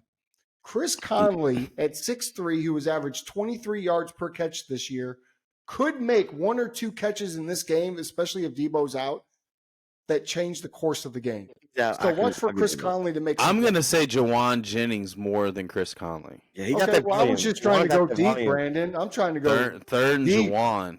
It's third and Jawan. Hey Tim, you know what, Tim? Though I agree with you because you like you said touched on. You did go deep. He came in and ran a great out route. That 17-yard catch that covered 2 hole shot and a 7-step drop. You need to make that throw. I was like, oh, that's Chris. Okay. And not only did he catch Play with the Chiefs. He caught it and tapped both feet, and he did all the things, man. I mean, you got to without that catch, you guys might not be in this game this week. Wasn't that a perfect ball though? It was. Yeah, It was. It was. Oh, perfect timing. Chris Conley, yes, you're getting deep here, and I love that. It's all regular Brock, Just regular block. I need the weapon in that situation. Yeah. Trash ass. Pat McAfee, sorry, garbage ass. All right, man. But you know what's crazy though? How Purdy gets so much heat, but don't nobody talk about Zach Wilson though. Like Zach Wilson, you had some of the best receivers with the Jets, and you still was trash can juice. Or Garbage juice. Any quarterback from that class. Yes. That's just crazy to me, man. Like I said, at the end of the day, people gonna keep giving him hell. He's gonna have to just keep doing what he's doing. Can't listen to the outside noise. Play your game and do what he do best. Yep. Let's go to the fourth quarter, man. It's time. Yes, we mentioned Jamar Gibbs. We know he's a stud, but everybody knows him. Everybody knows. So this whole quarter was, if you got to dive in a little deeper. I would love to hear. I would love to hear. You said Bernard? No, Renard said shocked nobody mentioned Jamar Gibbs. Oh, yeah, yes, of course we mentioned Gibbs. We did mention Gibbs. But we mentioned Gibbs, but we went more into depth with guys who think can arise a little bit different. We all know the stars. Those guys are stars. We all know the stars. But you got to realize this too. With the Detroit run game with Gibbs, one thing about him, he's an outside runner. That's our strength. He's not going to. Yeah, that lateral shit. That's a wrap. We'll see. It's good against good, which is what we want at this time of year. Man, I'm talking about they are not good enough for that. I promise you, Tim. It's just I'm just saying I'm here for it. You guys are lucky I didn't wear my Barry Sanders jersey on this show. Yeah, because every time you wear a jersey, they lose, Tim. It's a bad matchup. 3 straight weeks they've lost. The Lions are taking L's. They're a good team. Lost. This is a bad matchup for them. It's schematically so this bad. is bad because you see the Rams were gashing them, bro. Man, true. Gashing Before we go them. to the fourth quarter, Stephen. Yeah, let's get there now. You promised me that we were going to talk about Jim Harbaugh going to the Chargers, which is why I'm in Chargers gear right now. And we're going to get to the fourth because you quarter, switched up teams, man. We're going to completely pass up the biggest move of the week. How many teams you got? I got the Chargers now. Shoot. I got the Chargers. Before this, because it's not going to take that long. We don't have that much predicting to do. So let's take a brief intermission and let's talk about it, because I love that brief segment. Raheem Morris. Before you hopped on, we were talking about how crazy this hire. That's why I even brought up, the Harbaughs and what they've done this year already. But the reason why Tim's wearing that jersey, as you know, Harbaugh signed with the Chargers. How big is that? I don't know what happened. Say reconnecting. No, the phone ain't dead. Well, we're still here, folks. Sorry about the technical difficulties. I think Riverside's a little tired of us. Difficulties. But we're coming back on now. We're back on. And, we just got to go through the small delay, I think. But here we go. Okay. So, why is this big? Bro, this is huge. Jim Harbaugh has won everywhere he's been. And he's done it quickly. He took a 49er team that had won 3 games the year prior and took them to the NFC title game with Alex Smith. Then he took him to the NFC title game with Colin Kaepernick and made Colin Kaepernick a household name. Now he's going to a team that you can't tell me for 1 second Justin Herbert isn't better than both those quarterbacks I just named. Doesn't have a bigger upside than both those quarterbacks I just named. I agree. Defense a little wonky, but what have we been saying about the Chargers all year? What held them back? Coach. That will no longer be an issue. There is no team that Jim Harbaugh coaches that we will say Jim Harbaugh held them back. And so for me, it's a huge move. It puts the Chargers on the map. The Chargers will win 10 games next year. They will be in the playoffs. Not sure they'll be in the Super Bowl quite yet, but they'll be in at least 1, maybe 2. Depending on how long he stays in it, and if the Baltimore Ravens win one this year, because that's going to drive Jim to go to 2. So I'm looking for all Jim has to do now in his career is sit at the Thanksgiving table with John and be like, hey, I'm just as good as you, because he's already got that natty in his pocket. He's been to the Super Bowl. He's got to win one. And that's why he's come back to the NFL. That's dirty. Hey, so I think it's just trying to jump in. Prentiss is trying to jump back in the chat here. Okay. I accepted him. I just don't see him. Yeah, it's probably Riverside say your time's too long. Your time too long. Yeah, Riverside wanted to kick us off, man. We've been out here for 2 hours. Your time too long. So, hey, I mean, what I want to say is I want to start off in January saying, like, right now that look out for Blake Corum to be in a Charger uniform. I think they're going to actually overdraft him. They might even take him around early so he can go get his guy. They need to be able to run the football. Austin Eckler is a good running back, but for what he does, you know what I mean? He catches the ball out of the backfield.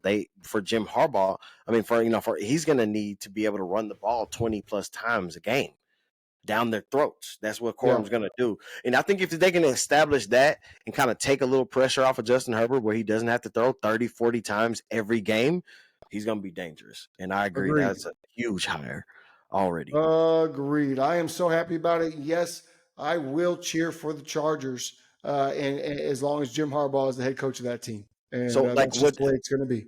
So how many teams does that make it for you? Listen, that would make 3. Teams I will follow religiously, although I have love for the Bills and the Bengals. Dude, it feels like more than 3. Listen, you have the Bills, you have the Bears, you have the Cowboys, now the Chargers. Now the Chargers, and then there was some interesting love all year for the Lions.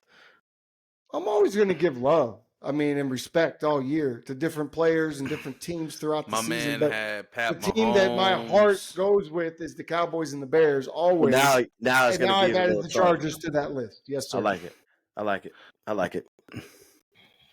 We're still waiting on Zoe to come in. I did send Pizzo a new invite, Brandon. If you could let him know, if he wants to join us for the last quarter. Yeah, let him know. But thanks for letting me get that out publicly because. I'm so happy that he's been hired by the Chargers. I like it too. Want him to go to the Bears, but oh well. I mean, since we got a little second, let's just do a little surface level guess about the Raheem Morris signing. What we think about that? I don't know what to think about it because his first stint really wasn't ideal, right? I'm shocked they didn't hire Belichick. I thought it was kind of confusing too. It came from left field because I was now confused. Maybe that was rushed. They interviewed 16 coaches. Yeah, I mean, so it wasn't rushed. They did their due diligence. They did it. 16 coaches. When you interview that many people, it means you ain't got one. You know what I worry about on this one? At least that's my expertise in my field. Why him over Belichick?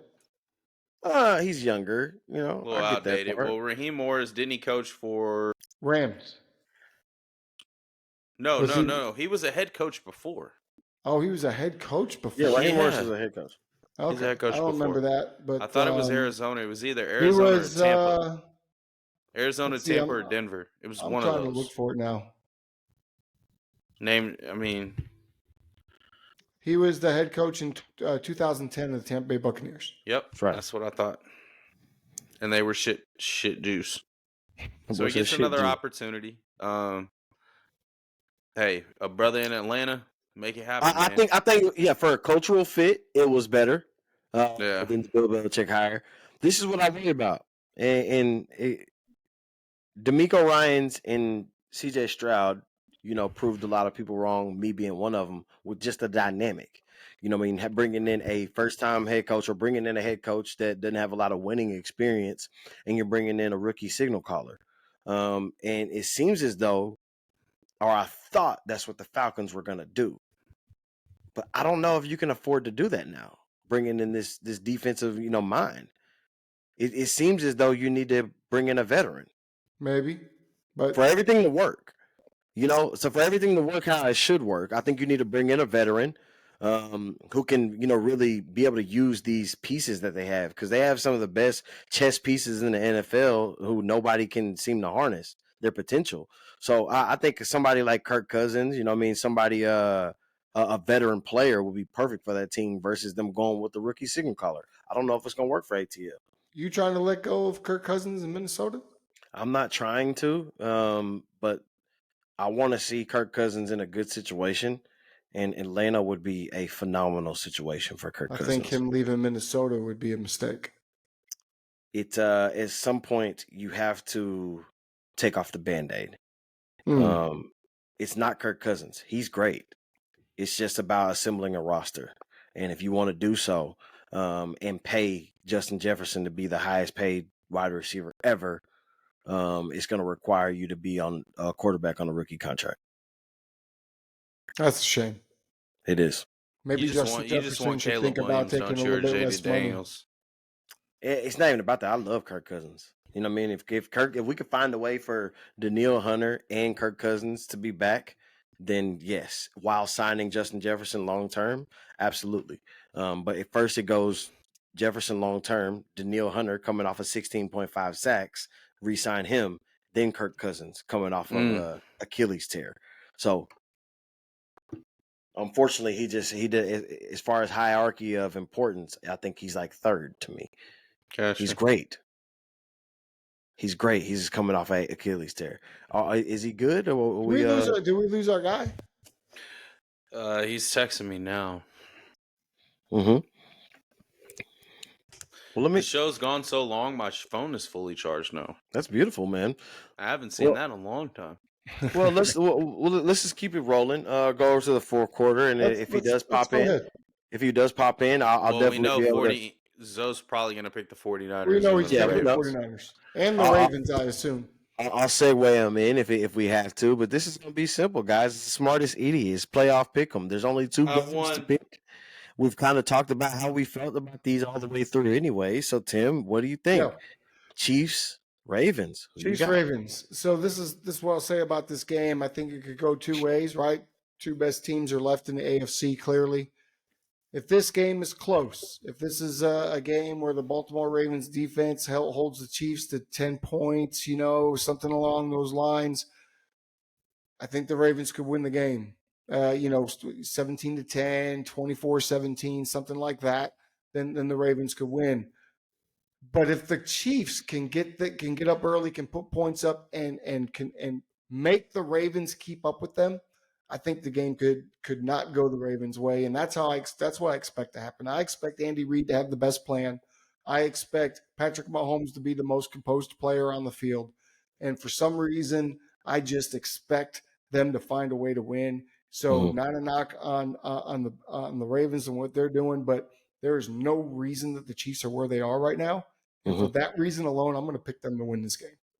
I like that. Zoe, you're back. What's going on, baby? So basically, boss man, this is, you've watched this before, but fourth quarter, this is the smartest idiot. It's a simple prediction. We only got two of them babies right now, but who you got? Ravens, Chiefs. Who's winning that game?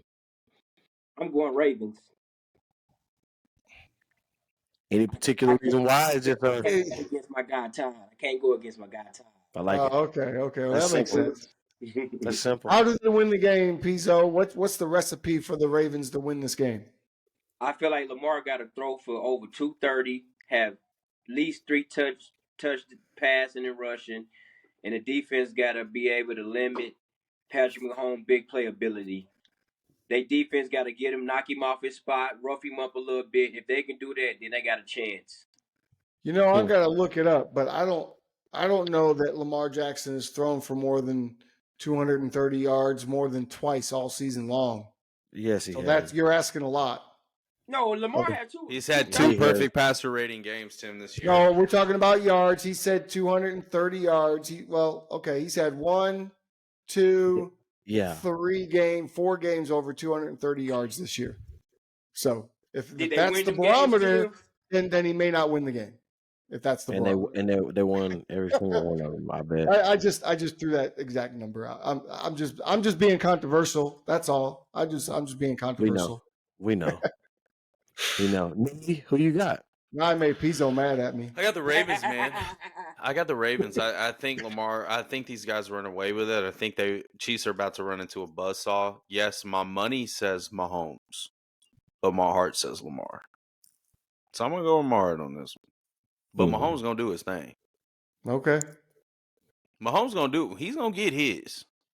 But it's just how much I think this all comes down to containing and stopping the run, suffocating, mirroring Lamar, doing as much as you can, creating them to get off the field as much as they can, getting those third down stops. That's huge because if you can control the clock, you keep Mahomes off the field, that's the way to beat him. And one more thing, I feel like In order for the Chiefs to win, their receiving core had to step up big outside of Kelsey. Which they did last weekend. Somebody is going to have to. Last weekend it was Valdez Scantling that really stepped up and had a couple of big catches when he's been the main culprit of dropping balls. Just saying. So, look, I think the Ravens are going to win this game. It's really tough to play in Baltimore. This is only Pat Mahomes' second away game in the playoffs. And I think that other game was more so about was Josh Allen going to lose it, But this game is a little bit different.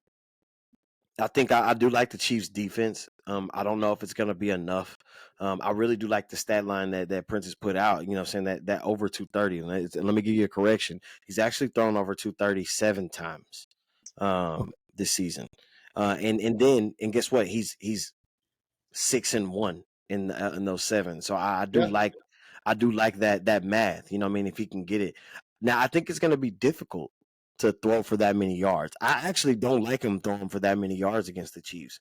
I think they need to control possessions. I think they need to keep the ball out of Pat Mahomes' hands. I don't think you need to let Pat Mahomes doesn't need to see your defense too many times before he starts to figure things out. So try to limit possessions. I think that would be smart for them.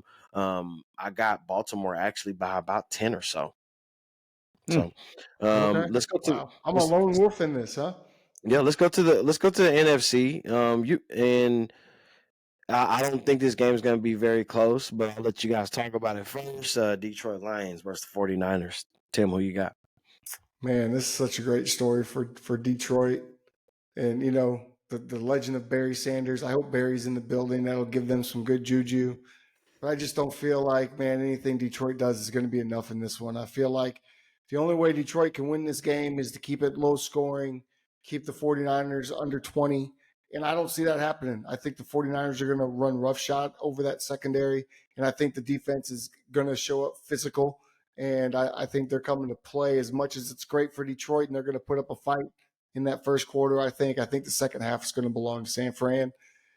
And I hate to say this, but I think the 49ers are going to end up in the big game. Damn.